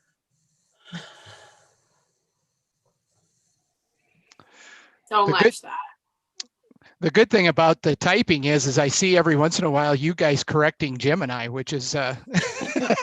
It helps. Helps a great deal. Yes, it does. I try to jump in and correct only my own, but sometimes my fingers are just itching. Yeah, I hear you. All right, are we just about ready to reconvene? It looks like it, aren't we? Yeah, we're close. You don't see back. Teresa or Chris. Everybody else, I think, is back. Is here. Yeah. Chris is here. Chris is here twice, so we're good. Oh, Gotcha. All right. All right, I'll shut up. Go for it, Jim. Yeah. Could I start? Could I start with one thing? Probably not, but give it a shot. Okay, thanks. Thanks. Just a little bit of reflection on the break, and I think whenever we talk about changing a system or a process, it can be fraught with this idea or some kind of a value, like the way we were doing things was somehow wrong because we have this desire to change it. And and we spent some time in the story there talking a lot about candidates, desirable candidates, hot candidates. And I would not want for people to think that a desire to look at our process and to consider it in ways to make it as nimble as possible was any kind of a judgment or a statement in any negative space about the candidates who already have been through this process, which are the many wonderful, wonderful teachers and employees that we have in our system right now. We have loads of people who waited, who went through the process we're talking about and who waited it out and were hired and have been amazing for kids. And so I would not want anybody to take the conversation that's about a process and to turn that into any kind of an indictment against the quality of candidates or teachers that we've already hired using that old process. I think my point is just that times have changed, technology has changed, our access to information has changed. It's much faster than it ever was before. And so it just bears looking at our process. But, and I don't know if anybody, just as I reflect and as I think about any time people come into a system and want change, people can be left going, well, so what? You're saying everything before was terrible. And so I just wanted to say that. And I don't know if anybody wants to respond to that, but thanks for letting me get that out there.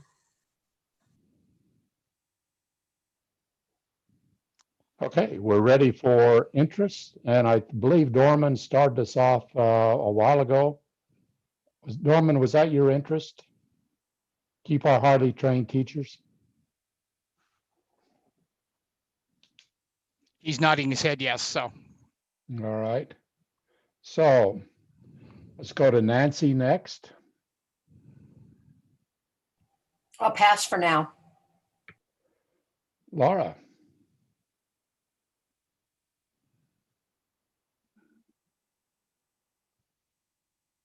Laura Leppy? I think she might be off. She was in Oh, transit, that's I right. believe. She was Yeah. going to. That's right. Thanks, Dave. Driving. You bet. Dave Lockley?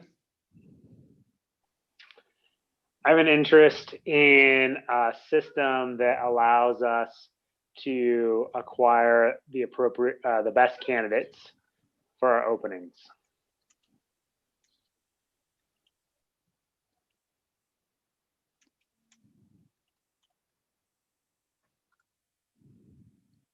Marty?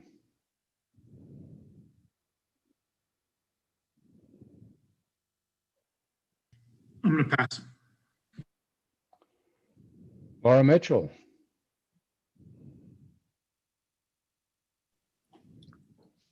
I have an interest in ensuring that we have a very open and fair process to allow all candidates to be considered.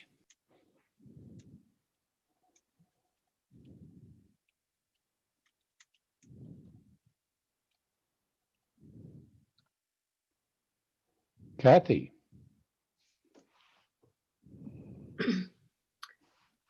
I have an interest in a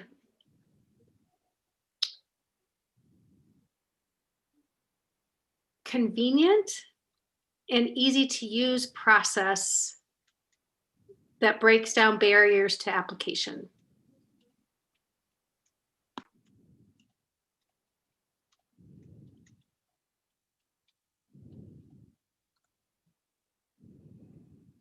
Kristen? I have an interest in always finding the best teachers for my students.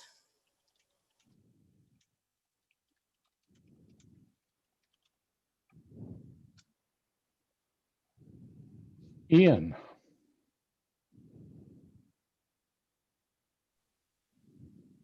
I'm sorry, was that me? Yes, it was. Okay. I do want to reference the hard to fill positions specifically. So an interest in not inhibiting that hiring process at all for particularly for hard to fill positions. We want to make sure we get the best qualified candidate, but also not inhibit our hirers from pulling that trigger, for lack of a better word, when the right candidate does arrive.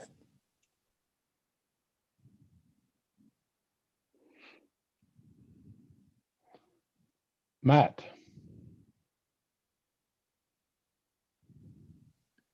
I have an interest in having similar hiring timelines to surrounding school districts.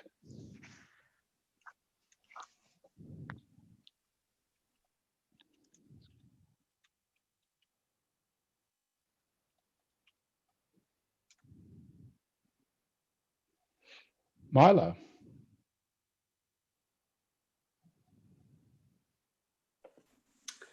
I have an interest in a nimble process.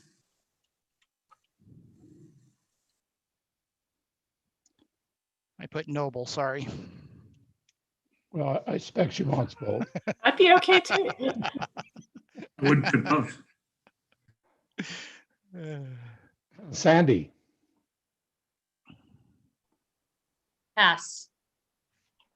Linda, Mine has been stated pass. Allison,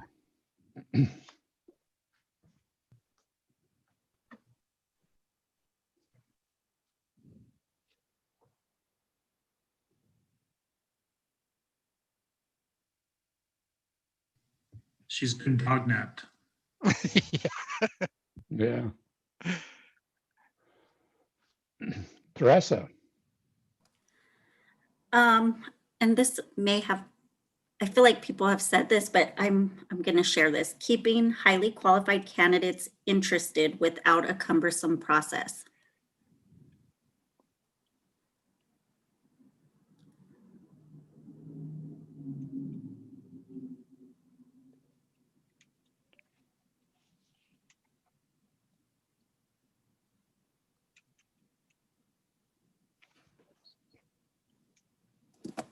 Sorry, were you saying me and my dog was barking and I couldn't hear it? Yes. Sorry. so Allison, I have an interest in stealing all the best candidates from Jeffco and Cherry Creek.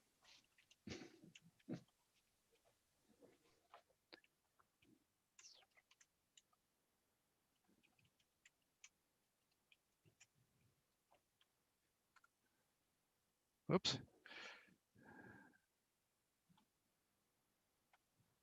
Deborah, I have an interest in giving teachers within our own district ample time to apply for jobs that they are qualified and interested in. Qualified for and interested in. For which they are qualified and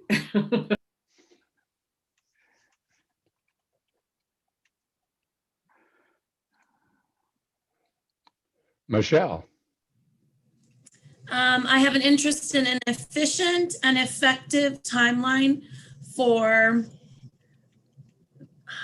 posting vacancies and hiring.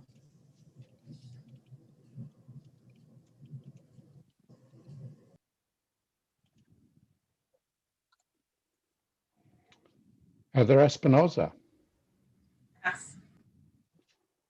Bo, Pass. Chris, Pass. Dorman, back to you. Pass. Nancy, Kristen, may I add something to yours about best teachers for students? Okay. because I'd like to find the best candidates for that fit with a teaching team.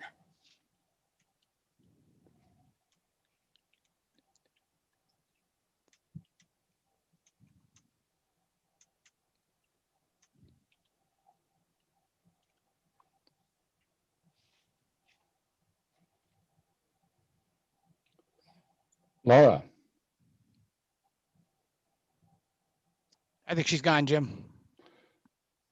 Dave Lockley, Pass. Marty,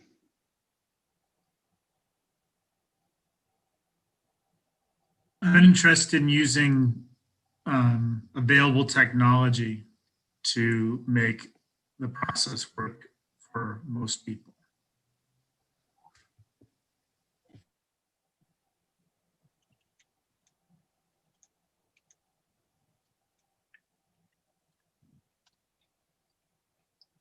Laura Mitchell,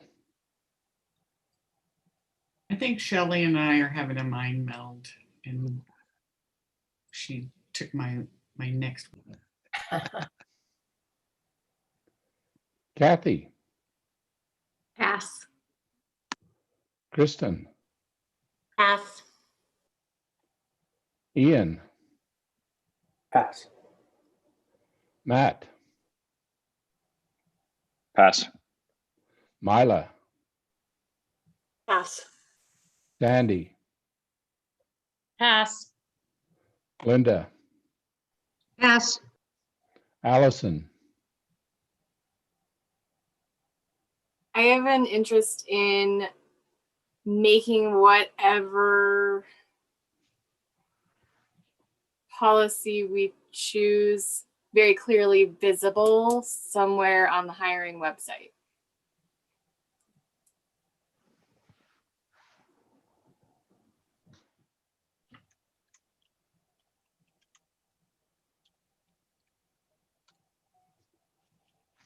Teresa, Pass.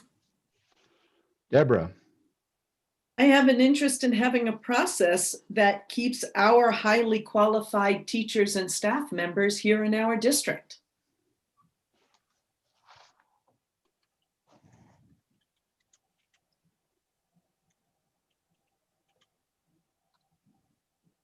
Michelle,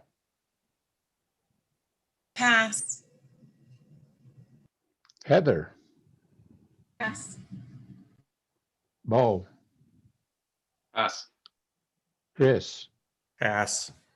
We've had several passes. If you have one, use your great little technology piece and put your hand up.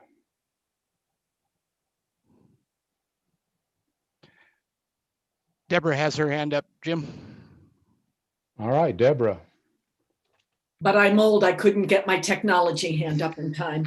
Oh, I think this one might be similar to one, but I have an interest in letting as many people as possible know about the positions that are open. If we're going to have a shorter time frame, then we need to find a way to get it out there.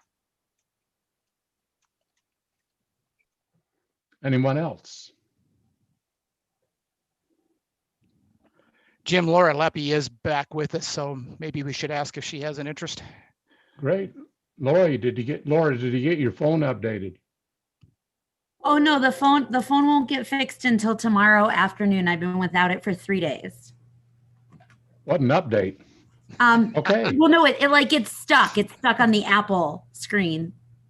So I apologize. Thank you. And then every car in front of me decided to drive slowly, and now my house is shaking. So we're crushing it today. Do you have any interest, Laura? Not being blown up by my neighbors right now. That's what it feels like. Oh my Good goodness. luck with that. Hey, thanks. If suddenly it goes black, somebody come save me. Oh my goodness. I'm trying to read what you guys have as well. Let's give Laura a chance to do that. Are there any other interests? Mitchell.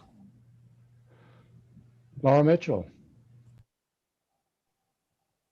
I have an interest in ensuring the process has some kind of mechanism for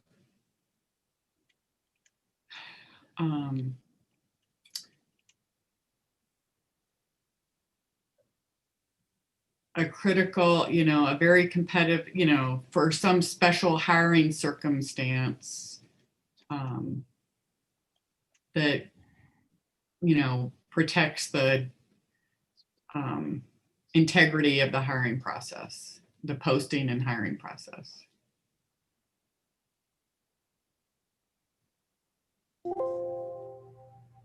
I think I'm ready whenever you're ready for me. All right, just a minute now and we'll. Got it, Jim, go ahead. All right, Lord Leppy. I opened the chat instead of unmuting myself. I have an interest in whatever the timeline or time frame may be, having it be the most, I don't know, accessible, positive, one of those two, time frame possible. Okay.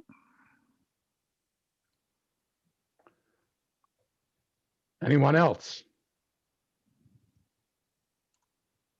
I have a question. Go for it. Cool. So something that Deborah just said made me wonder about our current website, because I haven't applied for a job in a while, but I do remember back when I was applying, some districts, like you could sign up, say I'm interested in secondary social studies jobs, and it would like email me every time something got posted. Do we do anything like that? I will admit, I don't know if our system does that. Anybody? I'll check. Okay. Marty, do you know? No, it didn't used to. I mean, it'd be nice. It may have changed in the past year or so. It's a really nifty Okay. feature. I know we have new software, the AppleTrack system. We just adopted last year, but let me check. And I was, I mean, thank you, Alison, because that was going to be one of my options. Like, do we have an app? Okay. Remember that option, and when we get there, Marty, we'll put it up. Okay. Any other interests?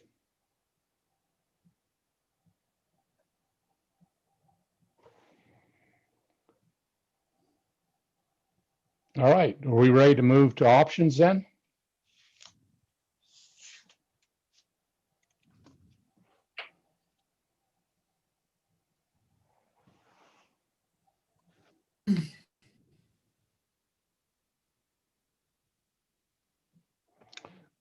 So Marty, do you have an option?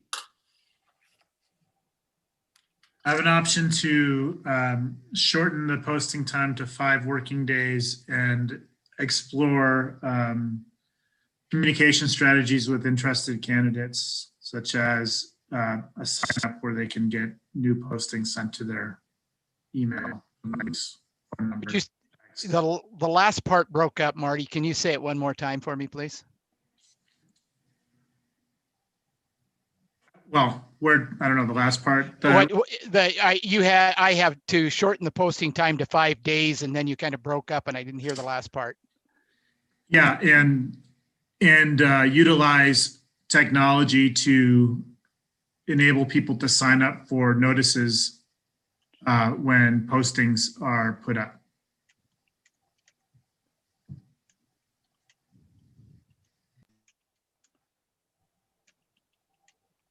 Thanks, Marty. Marty, do you want 5 working days or just 5 days there? Because it's going to come down to that at some point. Yeah, I think 5 working days is reasonable. Got it. But if Dave feels strongly that it should be 5 days, then I'll take that. All right. All right. Let's go to Dave Lockley.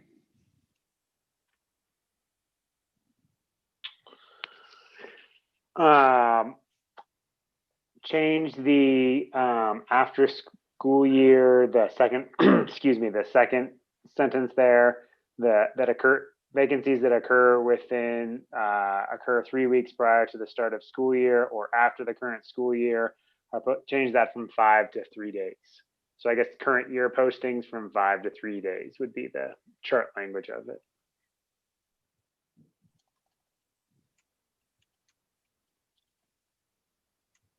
And I was saying working days. Sure.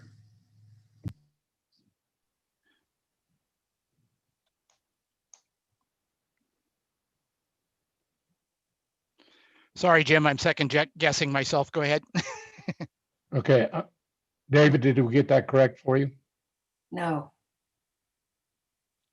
I think it was changed from 5 to 3. 5 in the to 3. current year. Sorry. I think that's right. Thank you. Yeah, 5 to 3 working days. Yep.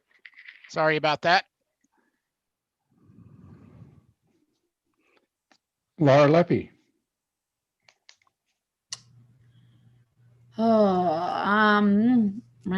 I feel like mine's vague because I don't quite know how to make it better, but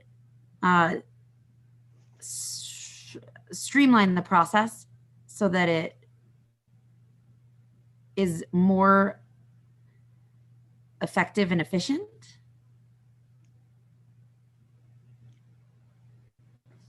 For both the candidate and the hiring administrator. And maybe even HR.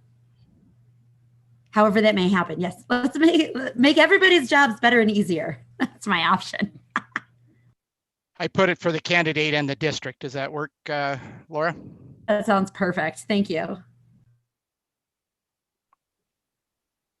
Nancy. Mine's already up there. Dorman. Well, as always, I'd like to remind the viewing public that we're just throwing things on the wall and that it's a brainstorming session. So allow principals to interview internal candidates during the application window.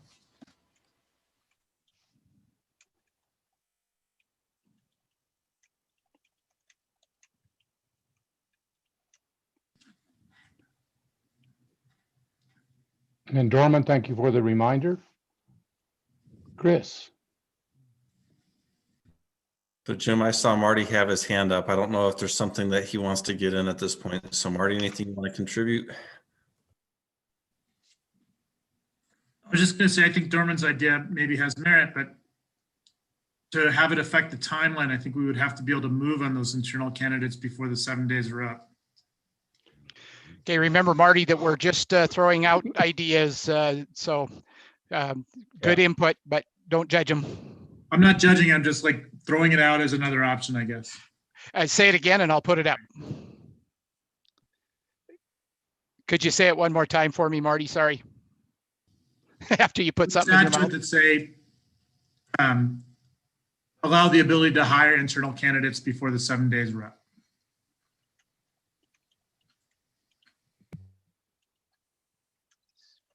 Sorry, Chris, you may go now. My issue is a minor one, but I wonder if an option would be to move this provision outside of this article, given that the transfers and reassignments caption has caused some confusion amongst members of our team about the scope of its application.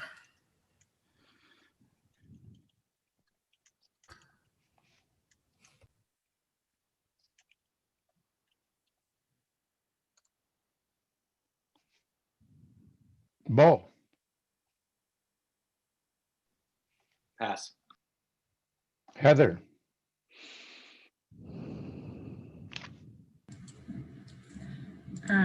I'll pass for now. Thank you. Michelle.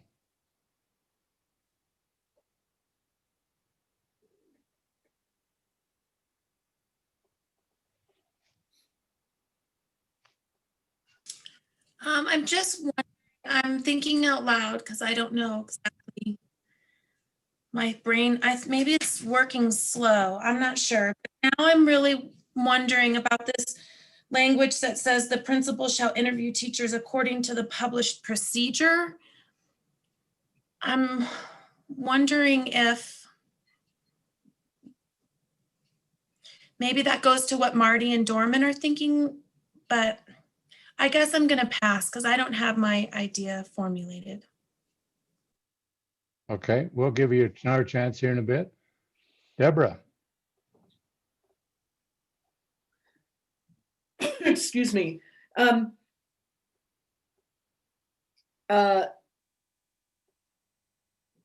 looking at my wording and I'm trying to change it. Along Dorman's idea of we're throwing everything out and see what sticks. Whenever there's a posting, send out some kind of all district alert or email blast or notification that there's a posting.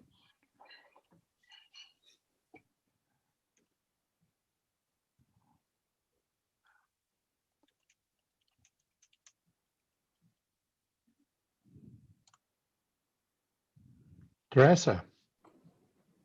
Pass. Allison.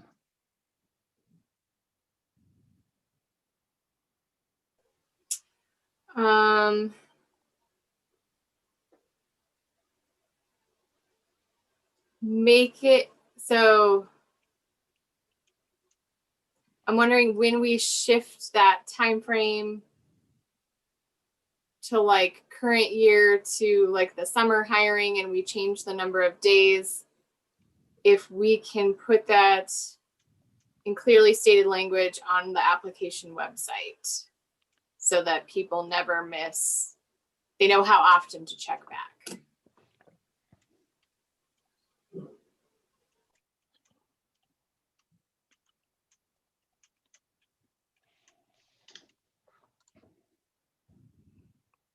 Linda.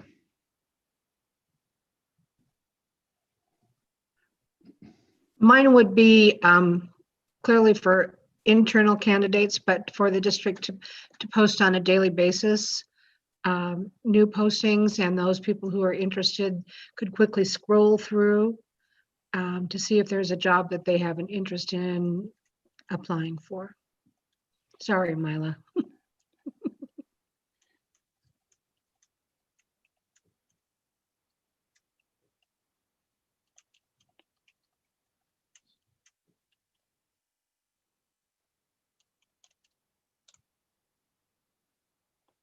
Sandy.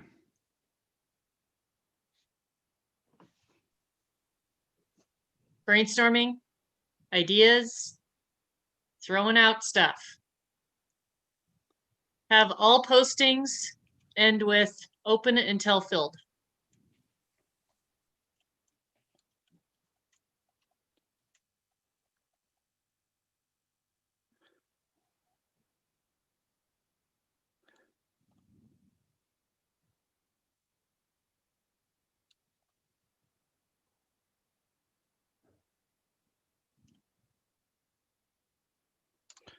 Sorry, Jim, go ahead. Mila.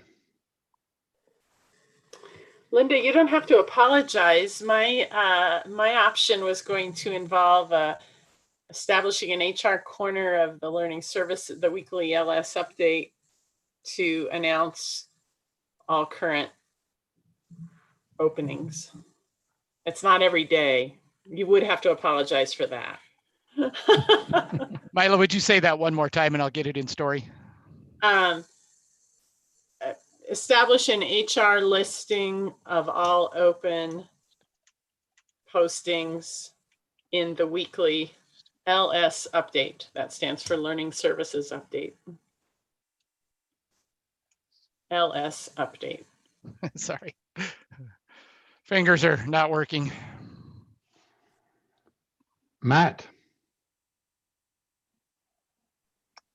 I think I'll pass at this time.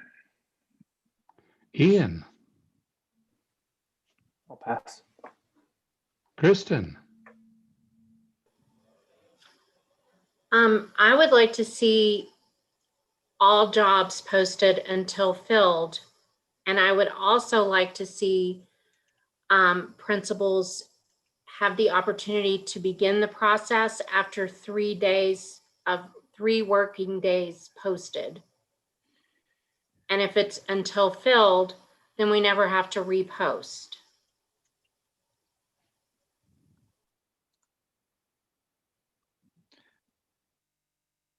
Kathy,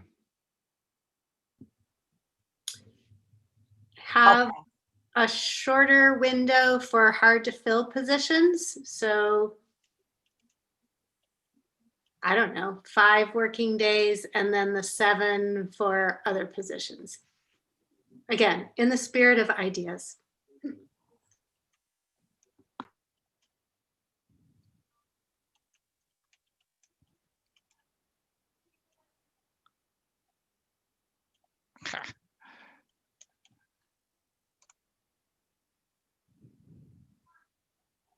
Laura Mitchell,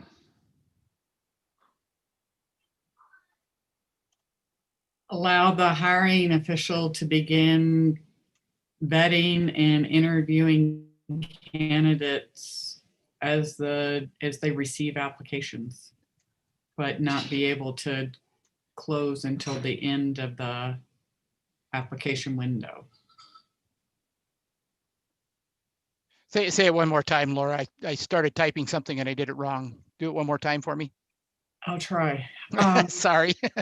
Allow the hiring official to begin vetting and interviewing candidates as they receive applications, but not make an offer until the window closes.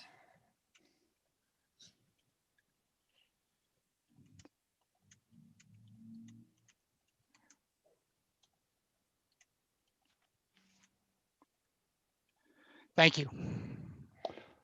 Marty,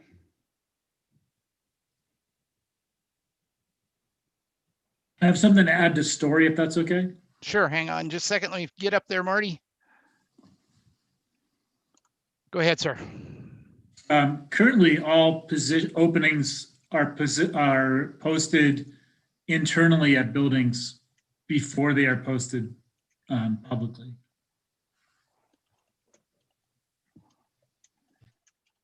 And Marty, what's the duration of that internal posting before it goes external?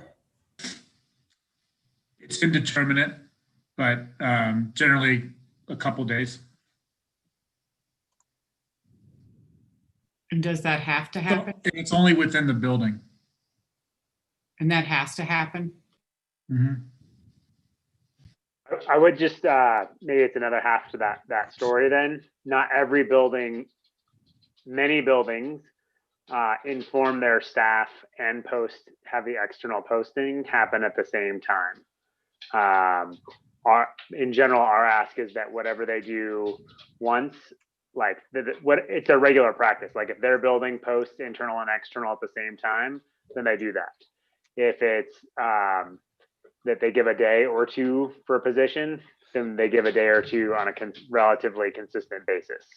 But the notification always goes to staff that are internal staff that they have an opening. Dave, do you know what provision of the agreement that is? I knew you were going to ask me that, so I'm looking for it right now. So give me 1/2 second, and I will be able to tell you that. 1.3. Yep, I just looked down on my page, and there it was. Yep. And you guys are good.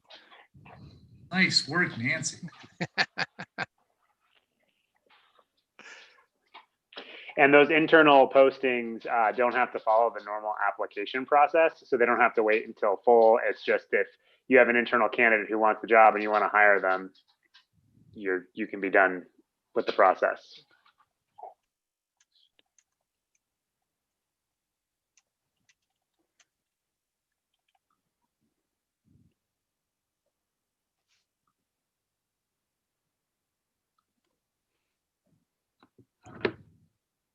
so back down to options.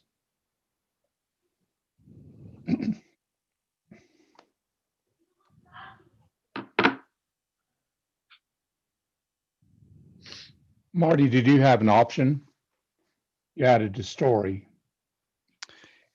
He said no. And Dave Lockley. Option? Reposted jobs in the same hiring season do not have to have the minimum time posted.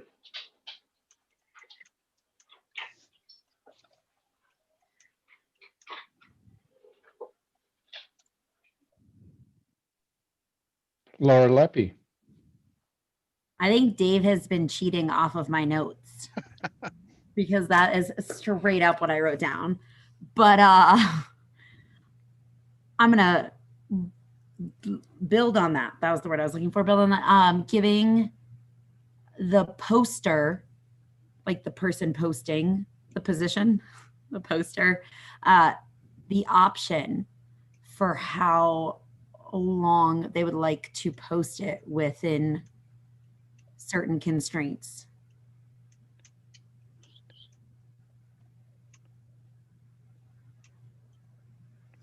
Yeah. And just brainstorm. Don't throw things at me. Nancy Leonard. Pass. Dorman. Pass. Chris. Pass. Bo. Pass. Heather. Michelle.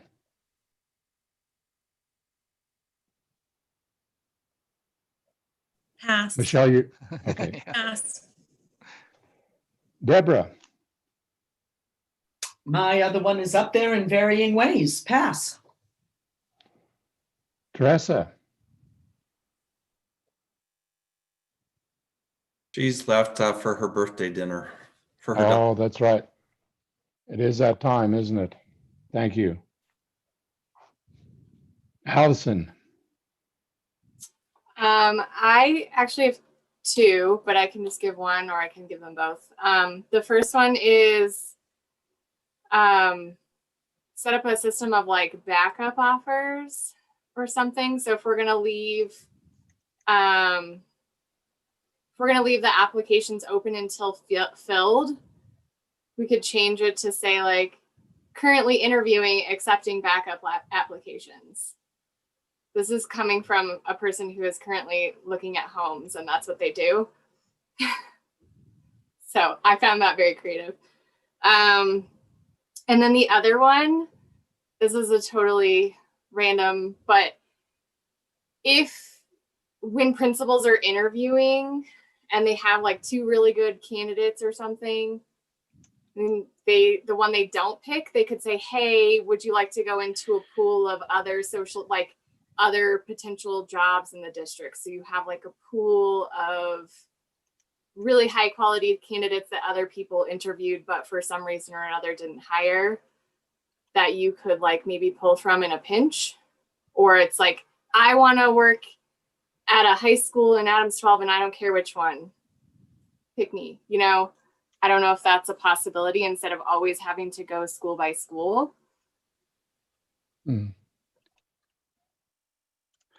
I think I got it, Allison, but would you look at it and make sure I got what you were trying to say? Okay, very good. Allison, would you tell me a little bit more about backup offers so I make sure I understand it? Oh, sure. So basically, when if you're going through the interview process, you've already started interviewing or you're ready to maybe make an offer, because it sounds like sometimes you'll make an offer, you'll offer that position to somebody and for one reason or another, they don't take it. If you were allowing other people to still submit applications to that pool, then maybe you could always have like new applications coming in, but they would also be aware that they might not get it. So it just wouldn't stop the process of submitting for that position. Okay. Dave's got his hand up, Jim. Dave. So this goes this possibly to story. after the beginning of the school year, we do use an elementary hiring pool for job postings that does not, the windows aren't applicable. So after the beginning of the school year, elementary principals can pull people out of the pool to interview. And correct me if I'm wrong, Mala, but that usually runs through August and September, I think is when that usually runs, like the beginning of the school year through the end of September. Yeah, I think you're correct in that. And we just post it as a generic pool. We don't do this for secondary. There's just more specificity with content in particular schools at secondary level, generally speaking. But over time, it's evolved that we do a pool application. And so any elementary candidate who's not found themselves a job as we begin the school year can apply in our primary pool or our intermediate pool, and principals can go there for speedier candidate access. Dave, would you look at what I wrote and see if that's what you said?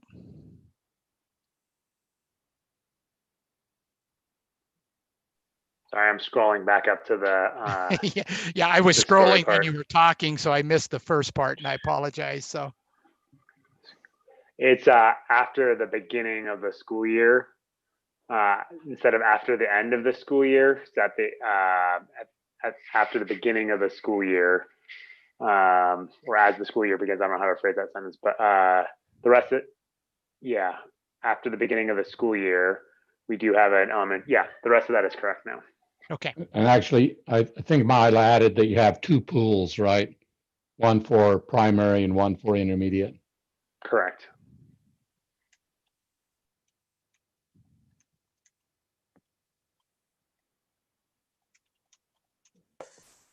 Kristen, have you ever had to hire out of the pool? Have you ever used the pool? I have looked into the pool. I have not hired from the pool. Sound like my daughter, who's really nervous about swimming in large swimming pools. So you're like, looks into the pool, but doesn't actually go in. I was going to say I've fallen in the pool a couple of times, but Yeah. All right. So we're back down to Linda and options. Pass, thank you. Sandy, she passes, Jim. Mila, I pass. Matt, I pass. Ian, Pass. Kristen, Pass. Kathy. Pass. If you have an option, raise your hand.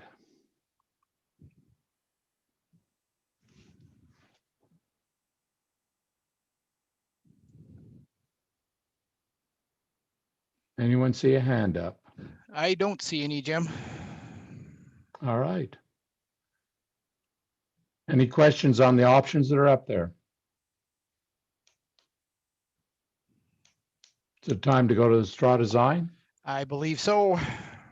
And I believe you want to use the same straw designs you had in December, right? Yeah, Roddy, if you're out there, I know that he did some work today or this week to get us set up for straw design groups. And so, are you there, sir? Can you give us some instructions? I am. Sorry about that. And do you want? There is a Zoom straw design groups document that I think is somewhere inside your shared drive. The three groups are separated with Heather leading one, Dave leading one, and Milo leading the other. Those tiny URL links will lead you straight into the webinar. That webinar will bring you out of this meeting, and then when you guys are ready to join back into this meeting, you just click on the Zoom link like you normally would to get into this meeting to join back in to this live stream meeting. So Mila and Dave, who do you want to lead that third group since Heather's not with us? Bo, I see Bo's hand up. All right. Bo has All been right. delegated. Great. And Thanks, did we make Bo. sure we got Ian in there as well? Yes, I added Ian to straw group number 1, so he should be good to go in there. If you guys need any help, feel free to message me. I will be able to jump into any of those and help out. Nancy, did you have your hand up? No? Okay. I just had a question too. Oh, Nancy does have her hand up. Go ahead. Yeah, I found it earlier, but I'm not finding it now. Where is it in the drive? Oh, it is, it's in the 2020 IBS, 2021. Okay. And it's called Zoom Straw Design Groups. Okay. And I see Kristen's hand up too. So I received an email invitation today. Can I just click on that? That should also work too. Okay, thank you. And my question, Roddy, is what are you doing with Jim and I? Jim, you and Dave will both be inside a breakout room in this meeting. So you guys will be off the video. And then I guess we'll have a group chat with Mila and everyone else, probably via text message, and we'll just sync up when they're ready to come back. All right, so Okay. Jim and I are in our own room, correct? Correct. Okay. So how much time do we seems- want for this yeah. project? I think last time we started off with 30 minutes, didn't we? It was 20 You or want 30. that long or not? Want to try and do it in 20 minutes? It's 6:45 now. Dave, what do you think? Do you think 30 feels like it might be a lot, but I think 20 minutes is fine to start with. And if we're short, if we need to go All right. back, we go back. So Roddy, if you give us 20 minutes and then we'll check by email.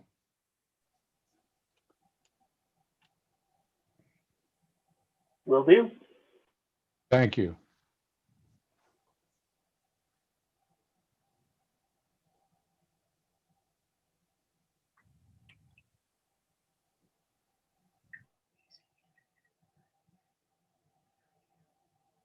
Okay, can you hear me? No, you can't hear me. Let's see.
All right, it looks like we're back in the main room, correct? So we moved around a little bit. We got bounced from, I think we stayed in one room. I think we were in the holding tank. So we did all right. So let's start with straw design team number 1. Do you want to give a report, please? Sure, I'll report out. First of all, I was so happy to pinch hit for Heather. And Heather, if you're listening, which if you are, we have to have a separate discussion because you need to be healing from COVID. But if you are watching, I'm taking this over because this was the best group and you have to take my spot in the other group. So group 1, it was great. As I said, to pinch hit for them, I was joined by Allison, Heather, Chris, and Ian. We were missing Teresa. I'm thinking of her. She's winning right now. We had a good discussion that I would summarize this way. Collectively, we were supportive of a shortening of the window, provided it was coupled with some very definitive efforts to better publicize openings and make sure that they were well known to everyone, particularly our internal folks in the system. So we talked about really liking the idea of the employment website itself, stating very clearly what the hiring timelines were, the parameters, the specifics. So those were obvious and clear when folks were looking at jobs, knowing opening, closings, etc. We like the idea of making sure that we use the Learning Services update as a kind of HR corner where postings were available every week. And I was just kidding about charging you. I'll let you in there for free.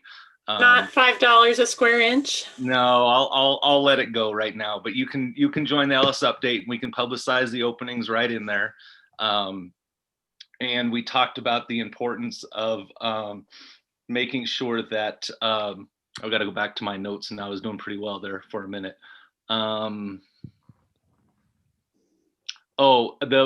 If it's possible without too big of a lift, we really like the idea of folks being able to opt in for automatic updates around jobs they were specifically interested, let's say high school science openings. So again, making a really good effort to publicize the specifics and the availability of jobs across the system. Given that effort, we could support a shortened window for a typical hiring timeline. So outside of an urgent window from 7 to 5 days, working days.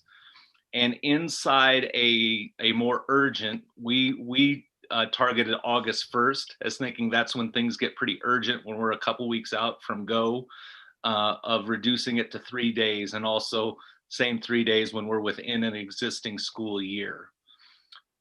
Because we had some time and we're an overachieving group, as Chris described, we kind of got into the level 4 work as a team and maybe started going outside of what we were asked to do. But we talked about, what might it look like if we started to think about how we could find more consistency around how 12.3 is applied in buildings versus how folks are notified, how they get alignment into an opportunity to interview or be notified. That sounded, as it was described by Dave, to maybe be a little loose or inconsistent. We thought there was room to find more consistency there.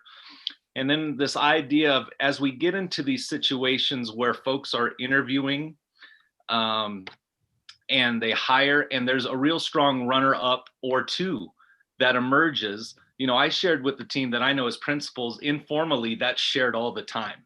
I hired this person, but these two would be great. There was some interest. Is there a way, can we contemplate a way that gets more formalized? Or there's more than just the grapevine for when really qualified, excellent candidates interview somewhere in our system so that they're well known to all. And again, we know that wasn't part of the straw design, but we had some time and we fly high and we went for it anyway. So take it or leave it. But I love being with group 1, and Heather, I'm just kidding. I guess I'll relent next time. All right, questions, anything else from group 1? Dave. I had a question, so okay. If they have anything else, I can wait. Is there anything else from group 1, and then I'll go back to Dave?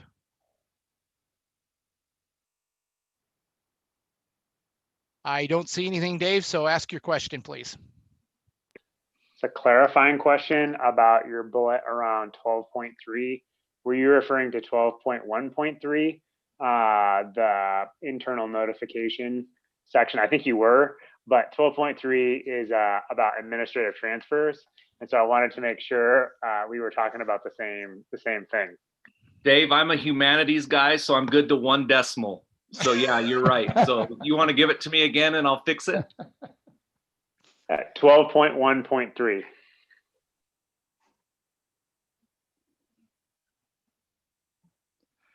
Other questions for group 1?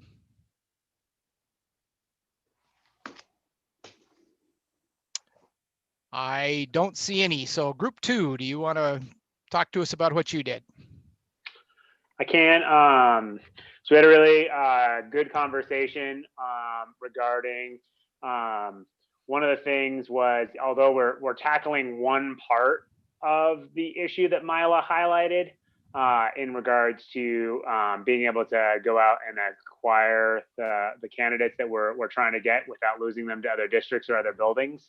We had a good conversation about how, there might be other parts of this system that live outside the contract or this language that maybe we should be looking at to help streamline that process as well, whether it's the approval to post or, background checks or, lots of story out there around things that could be done to speed things up.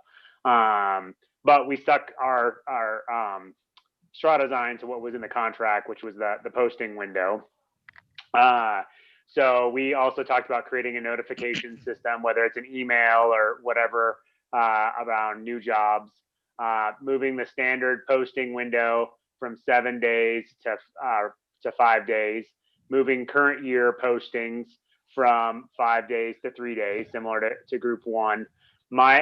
Just as a side note, we didn't talk about moving the date or putting a date of when to change that, just because I was thinking, and we're as school year dates change, that 3 weeks seemed before the first day of school more flexible than a specific date on the calendar. Bo was smiling. I hope that was just because I was just a little dig on dates. And then clearly state the hiring practice, similar to that. We talked about creating a formal elementary hiring pool. So right now we have a practice that's not in contract language with the elementary pool that we had talked about. And so formalizing that so it's no longer an extra contractual thing. And then advertising in the LS update. And I appreciate Bo's willingness to not charge Mila for the postings. All right. Anything else from anybody on group 2? I do have one comment, and that's the notification system. That's essential for the two shortened windows. It's not like these are just all these different options. The one has to come for the other two. Any other comments? Go ahead, Mila. I just have a clarifying question. So when you say notification system, are you talking about, you're talking about more than just advertising on the LS update weekly? What specifically do you mean when you say notification system? It would be an assertive, like the opt-in notification system where you, in my mind, and maybe I'm wrong, but it would be like, I put my license there that says secondary science, and then I would get notified of all the secondary science, either through a notification or an email or something in an active way. Dave, did you have something to add to that? No, yes, we use the word notification. I typed it notification system because I didn't know if that was an email, a text message, a signal bird, right? I didn't want to write in a mode of communication, but just an active communication system on a posting. Did that answer your question, Mila? Is that all right? All right. Anything else from group 2? Or questions for group 2? Marty.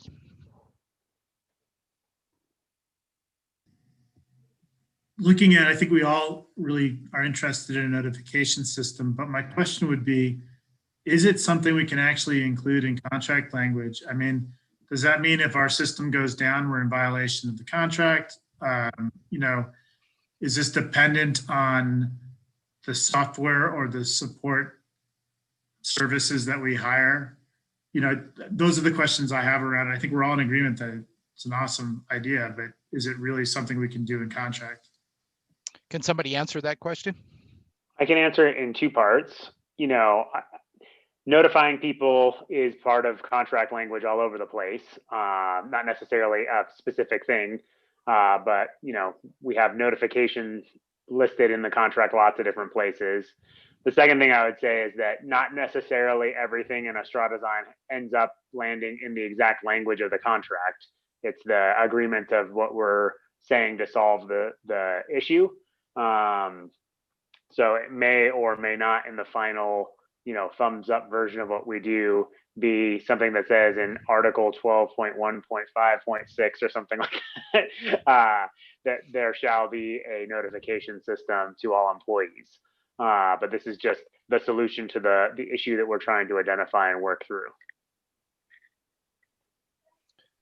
Other questions, comments for group 2? I have a clarifying question, I guess, then. So the notification system, are you thinking that for anybody inside or outside the district that would want to apply for a certain set of jobs, or just for people within the district? So honestly, in my perfect world, it would be anybody who wants a job in Adams 12, a middle school social studies job, could get this email in my perfect world, right? But you know, we have email listings, you know, email groups in our system right now that that you can opt into to get an email notification on a Google group, and you know, a notice could easily be sent to that email address or anyone who wants to be on that list. That's a relatively no cost thing that's already within, maybe a little cumbersome, but it's something we can already have the capacity to do. Like I said, in my perfect world, that would be for everyone. I mean, you know, lots of companies and systems do that to try to get those candidates that we're talking about so that they don't have to worry about, did they look this week on the job postings?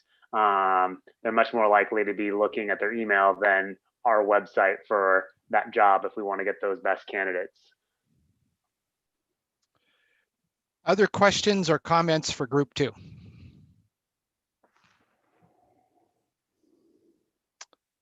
All right, I don't see any. So spokesperson for group 3, do you want to tell us what you did?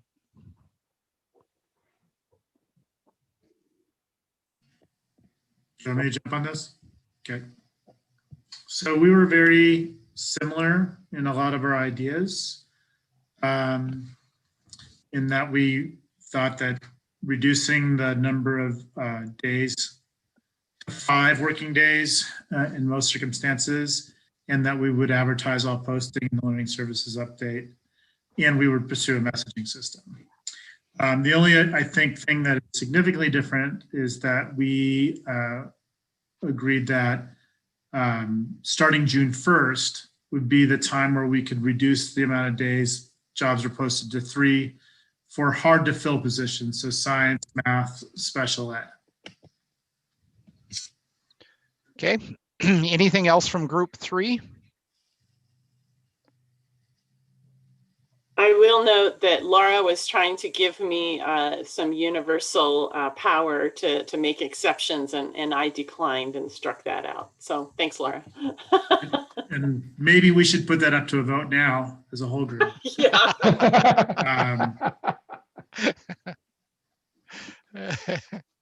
All right, any questions for group 3? Nancy. I would just ask, how do you define hard to fill positions?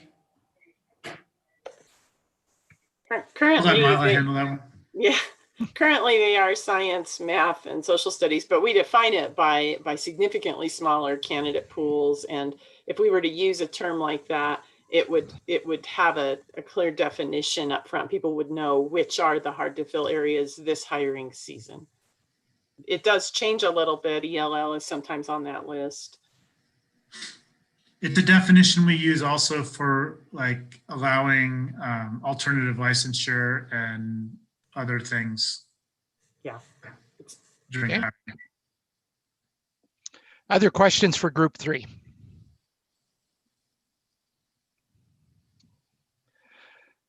All right, at looking at your 3 straw designs, you're pretty close on several different things. Let me ask you this question. Do you feel like you're close enough to send this to a smaller outside straw design team to put together to bring back possibly on the 28th?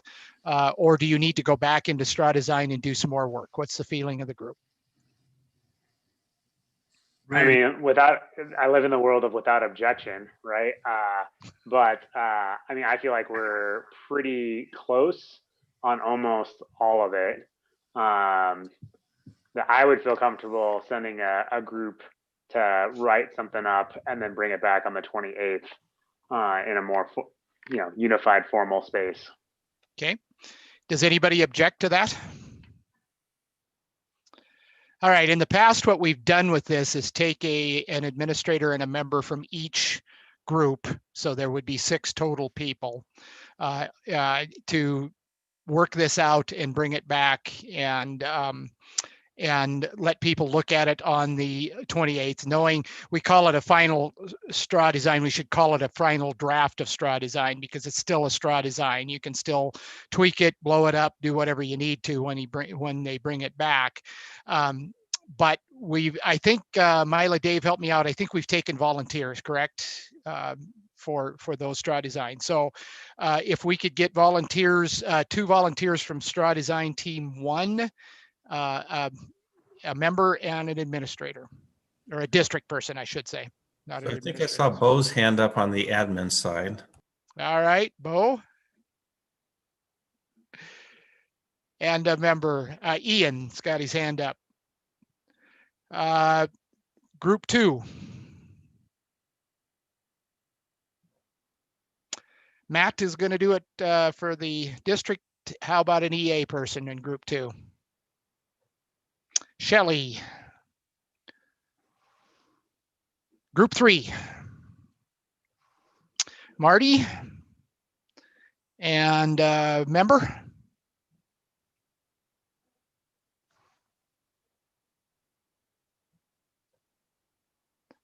Sandy, are you volunteering?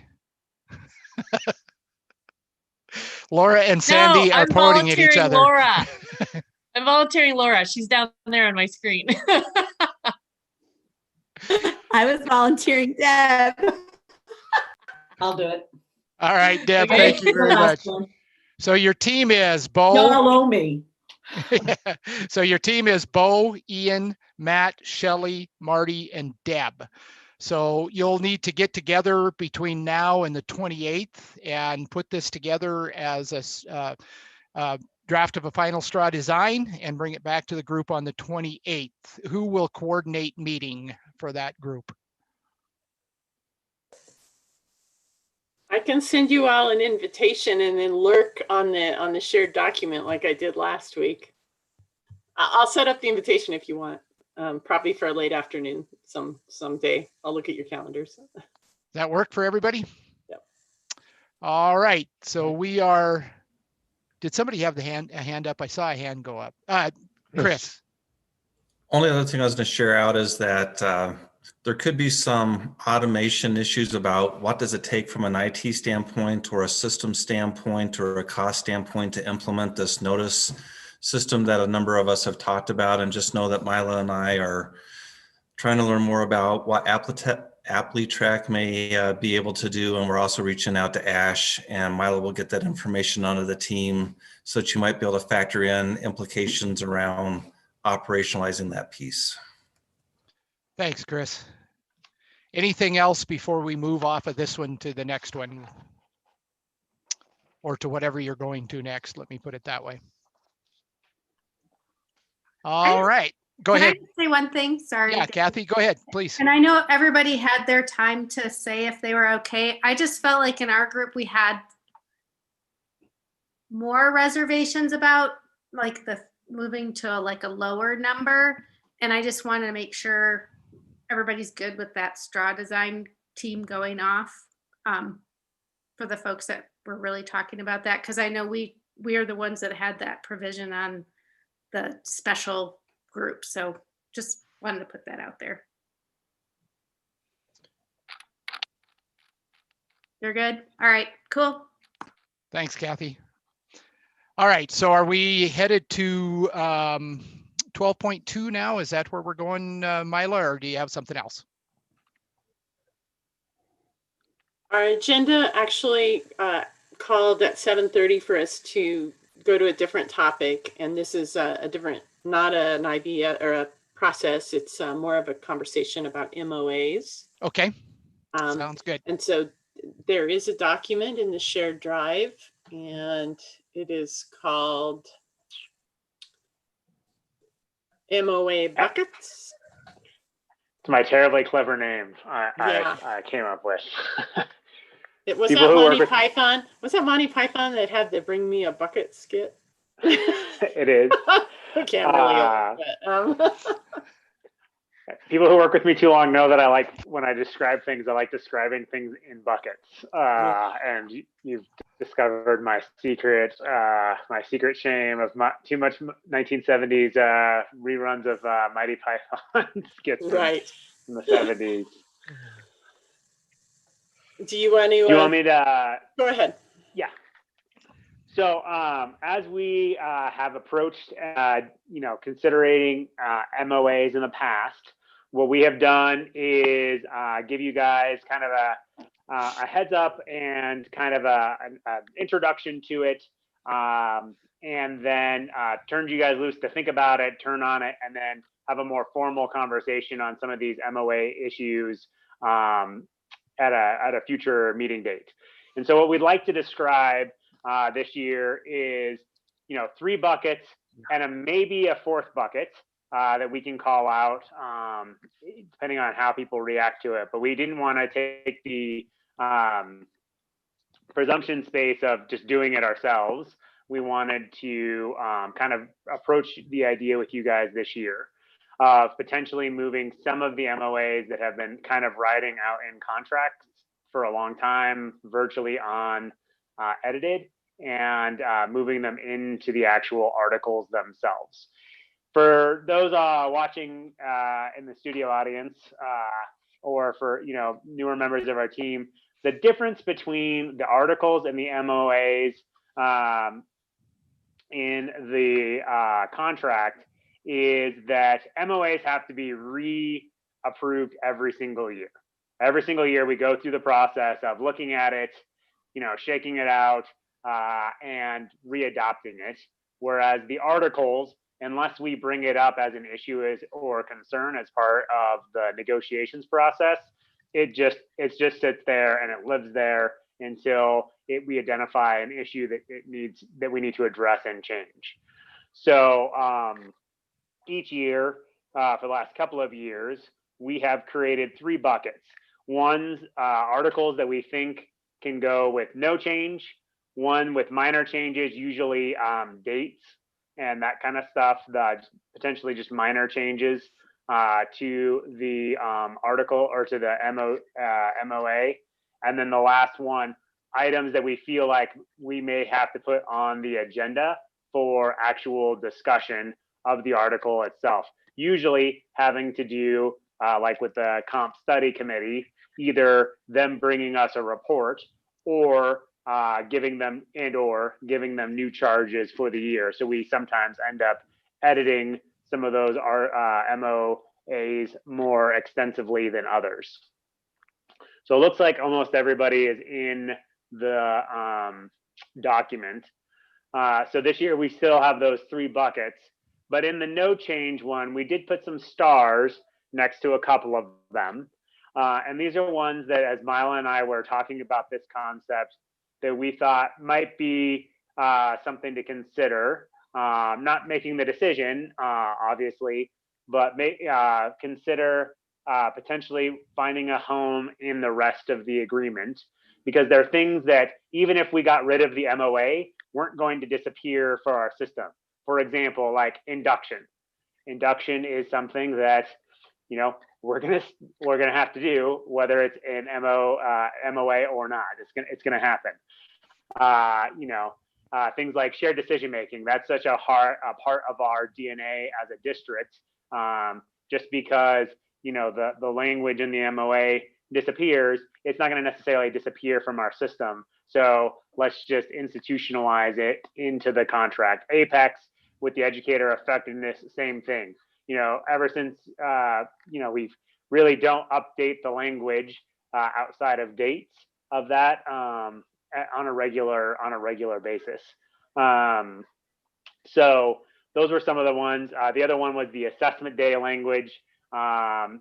We identified that one as potentially, we weren't necessarily married to any of those as like we have to or we should, but we just looked at which ones have been are so part of our system that language or not probably wouldn't go away, and why are we wasting our time each year talking about them and rehashing them when we left them on change for so long.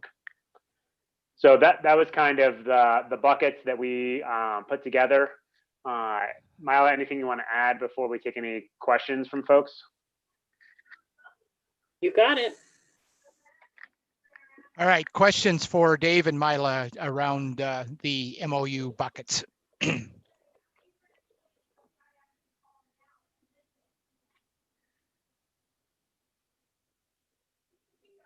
So just a question about, oh, sorry, I just muted. You're good. Keep going. For the Apex one, is that anything related to legislative action?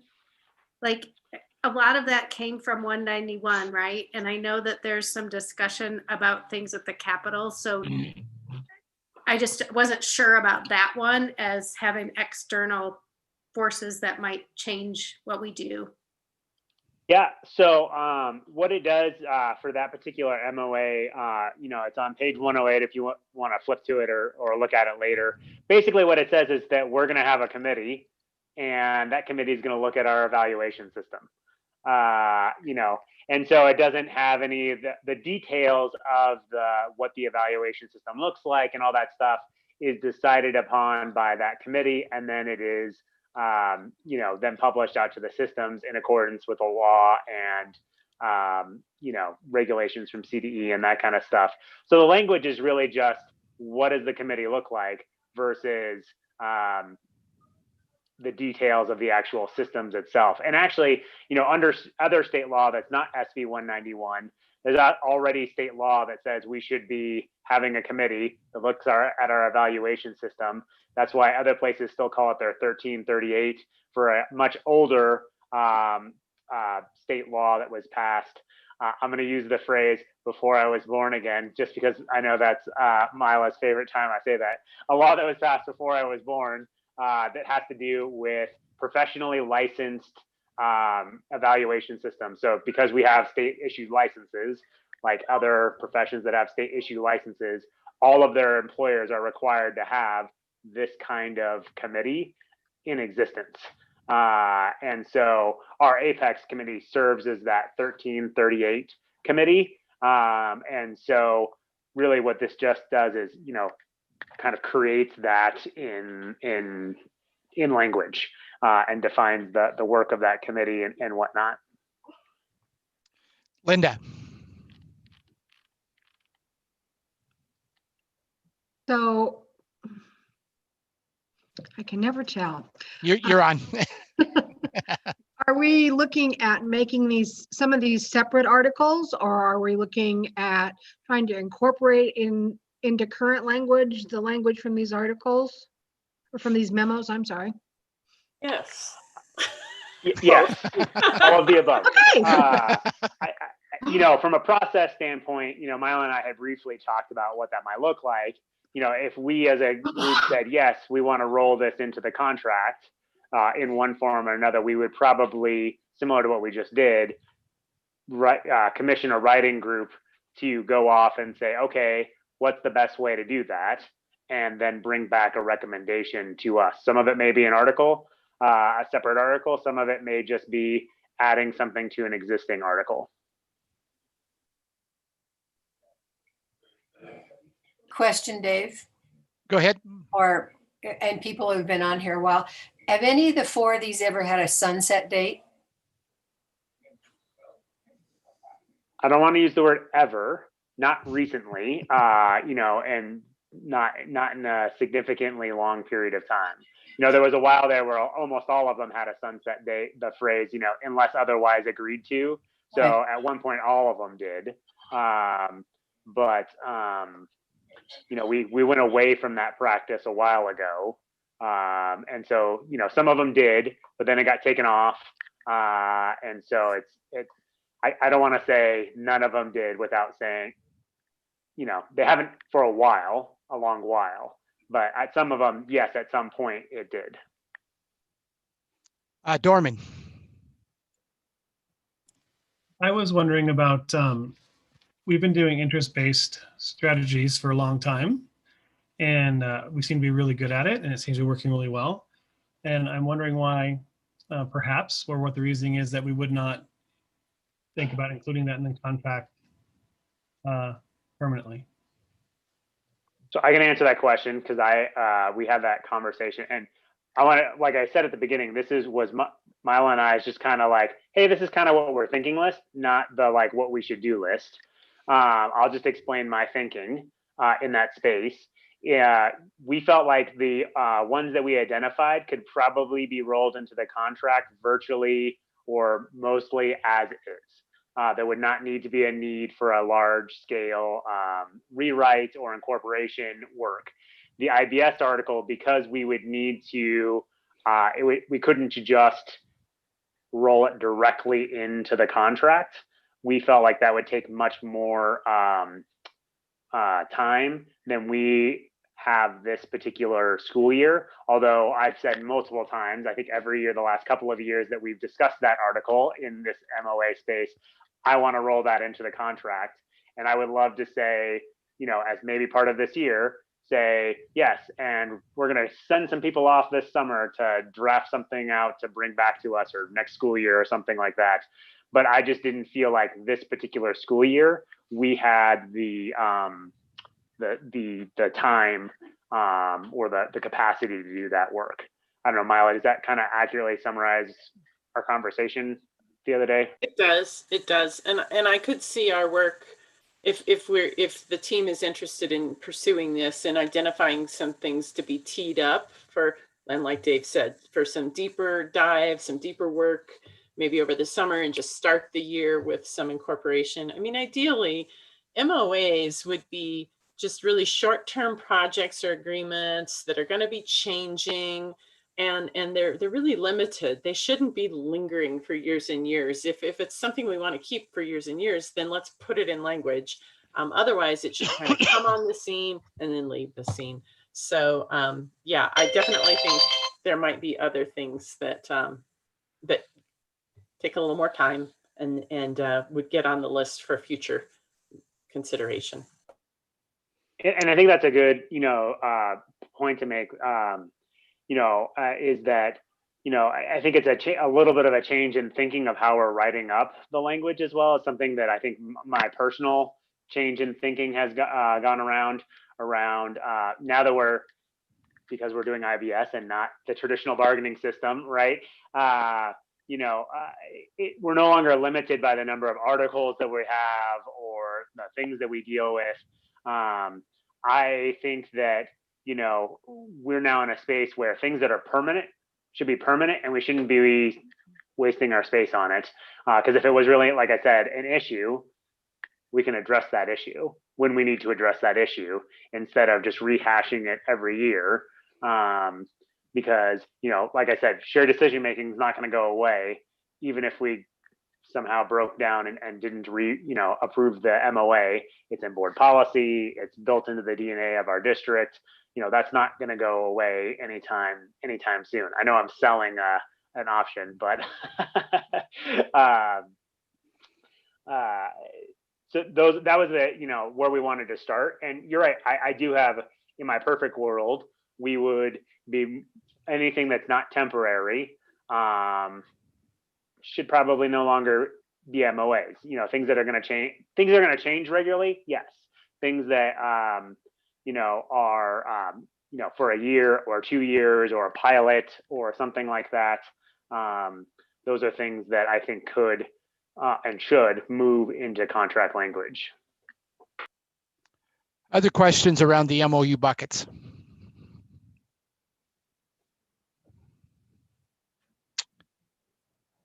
Dave and Mila, I don't see any, so would you explain what you do with this now? Well, sorry. Not wanting to force anyone into a decision, and in our pattern of kind of presenting ideas, letting people think about it, next time we would like to discuss specifically if people have appetite for moving things into the contract, and if so, which ones. The placement of the different items, the different MOAs in the different buckets. Potentially next time we would, solidify what we're doing with each of those MOAs, and then if there's work to be done, we would kick off that work after our next session. But I wouldn't want anyone to felt like we had to make a decision on this particular topic this moment. All right. Anything else on this before we move on to something else? So it sounds like our homework would be for everyone to take a look at those various MOAs and be familiar with them and make sure that we've got a judgment about whether it should get pushed in the contract or stay as a MOA. Yes, and also the placement of the different buckets. Like, did we miss a placement of one? Was there one that should be addressed that we're not listing? That kind of stuff. Just a healthy reading of those MOAs and thoughts on them. That's your assignment for the 28th, right? Mm-hmm. All right. So are we ready to move on? Are we actually going to 10:15, Mila? Because I have a bedtime that's long before. No, I don't know where anybody said. Oh, I see it's on the agenda. Oh my gosh, 8:15. Wow. I have no idea how it got on there.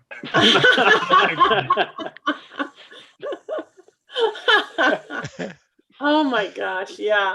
No, 8:15. Oh well, 8:30, 8:15. Let's do the checkout now. Any objections to that? I was just going to ask you if you wanted to move into something else or if you're ready for checkout. So, so it looks like ready for checkout. So normal checkout.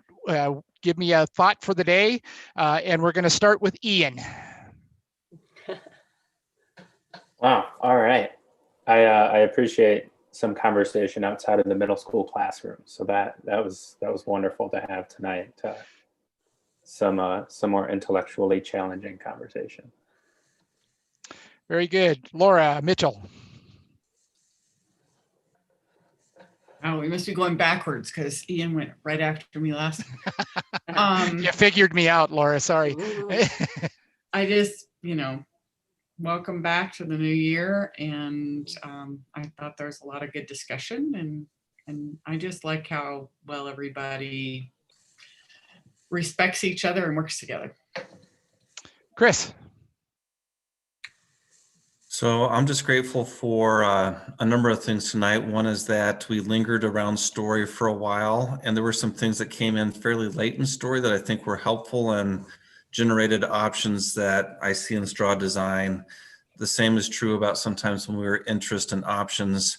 I'd see people saying they need to go back and add to story around things like 12.1.3 or other parts of this puzzle that are important. And so to me, it's just, maybe that's a long-winded way to say that following the process and giving each part of the process due time and sometimes having a lot of passes, but not just quickly just saying we're going to move on, gives us a great opportunity to generate all of the story interest options to come up with good solutions. So process worked well is the long and the short of it from me. Bo. Yeah, I agree. It was good to get together again, and I think it was a good example of how this works. Just want to, joking aside, wish Heather a recovery as she gets through it, and just express to Shelley that we're thinking of you and hope things get better soon. Heather Espinoza. Yes, I would agree. I feel lost without my corner Heather here with me tonight. So yes, please come back. I would agree with what's been said. Good progress tonight and great conversation as always. Shelley. I think the longer I'm on this team, well, I'm an educator. This is my 31st year, and I've never aspired to be an administrator. And the longer I'm on this team, the harder I think that job is. But I get a really good perspective of that job each time I'm on this team. I like the way that we listen to one another and we learn from each other's perspective. And I'm just grateful for the administrators and their willingness to work on this team to help us just be the best district. Deborah. Yeah, well, first of all, I echo Michelle. I think a lot more respect comes from the administrator's job because of what we do here. But I have to say my first reaction was, wow, it's just really good to have adult conversation, even hard conversations. It's just really nice to be with adults. Great work, good conversation. It's thoughtful. It's not always easy. Sometimes there's some tension, but in the end, compromise, good compromise, where I think everybody's satisfied is achieved. Thank you, everyone. Alison. That's perfect. I get to go right after Deborah because she just gave me my thought for the day. So yay. So she said that we have hard conversations and they're not always easy, but I feel like the hard conversations are really easy with this group because of the way we have it structured and how much we listen to each other. And as a government teacher right now, that just gives me all the hope in the world. Mila. Yeah, I enjoy you all tremendously, and we noodle through some thorny issues, so thank you. Matt. Yeah, Deborah, using that word compromise and like two sides trying to figure something out is just, wow, some like hard to imagine these days. I'm going to shut up before I do something that shouldn't be said in a public place, which is something I do sometimes and not my best personality trait always. So yeah, thank you guys. Tonight was a good example of working the process, I think, and that was nice to be a part of. It's hard to feel productive sometimes in COVID, I think, you know, when we don't have our usual products in front of us all the time like we usually do. So I'm sure maybe you guys feel that way too. So it's nice to feel like being part of something where you could actually get something done this evening. So thank you everybody for your part, and have a good night. Sandy. Yeah, I'm always grateful for this group, always, for so many reasons. Such great problem solving. I wish I could teach my students how to problem solve the way this group does. So you guys, we never disappoint. Wonderful conversation. Shelley and Linda and Heather, I know holidays are hard for you with the losses you've experienced. So just know that, yeah, we're all thinking of you and hoping for the best for you. Linda. Great discussion. I want to wish the district the best of luck opening the elementary schools to kids in the classroom. I hope it goes well, and I hope people are safe and have a good time. Kristen. I just want to thank everyone for the thoughtful conversation and multiple perspectives. And I also want to give an extra welcome to Ian.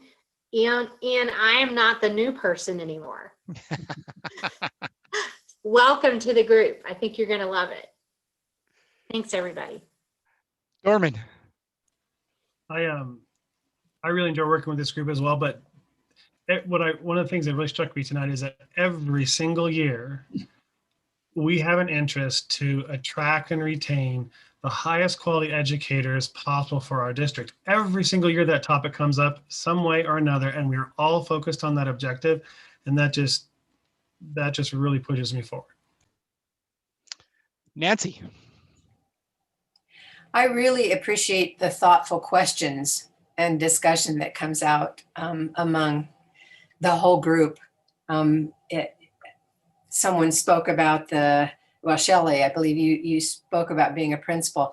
It also gives me an opportunity to hear about what's going on with teachers. And having been out of the school system for quite a while, you guys are teaching me a lot about how things have changed and stuff. And I too pray that the opening of the schools will work well for all of the kids. Laura Leppy.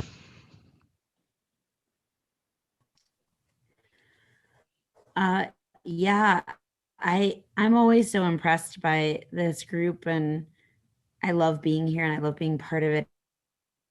I learn so much every time, and I know that I've only been doing this. It's always so fascinating to me to hear sorry, my internet's very unstable.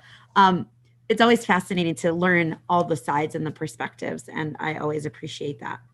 And big virtual hugs and love to all of you dealing with tough times. And Chris, thanks for bringing all my babies back to school, and the board. Love you guys.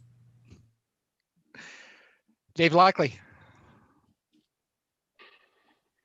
I was sitting here reflecting when Nancy talked about when the last time we changed the Article 12, the posting dates, and all the work that's been done in Article 12. And I remember the first couple of times we touched it when we first started IBS. Chris and Dave and Jim will remember. Those were such hotly contested conversations that I didn't think we were ever going to agree to anything. Bo, you remember those days too.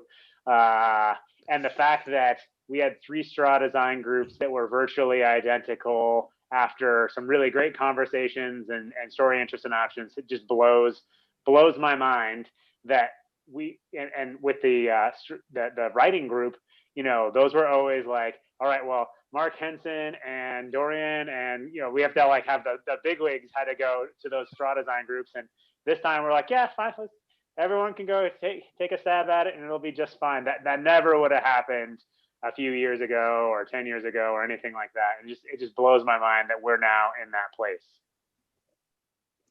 Marty.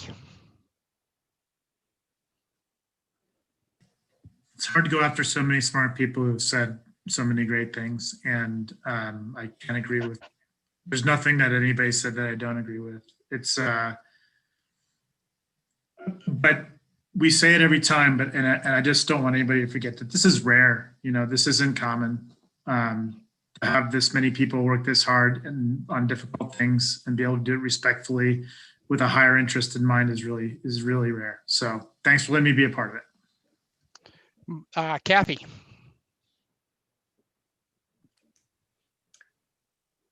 So I love how people do speak their mind when they have divergent views. I think that's what keeps the process healthy and going and gets more creative ideas going. And I just have to say, I learn something every single time, usually every single agenda item.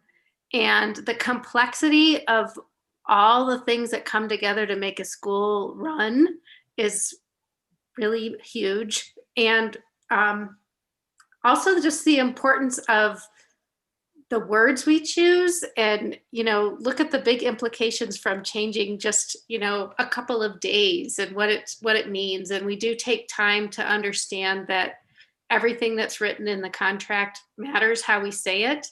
And I think we get to the best words because we take the time, and I'm really glad to be part of that process. So thank you, everybody. Jim.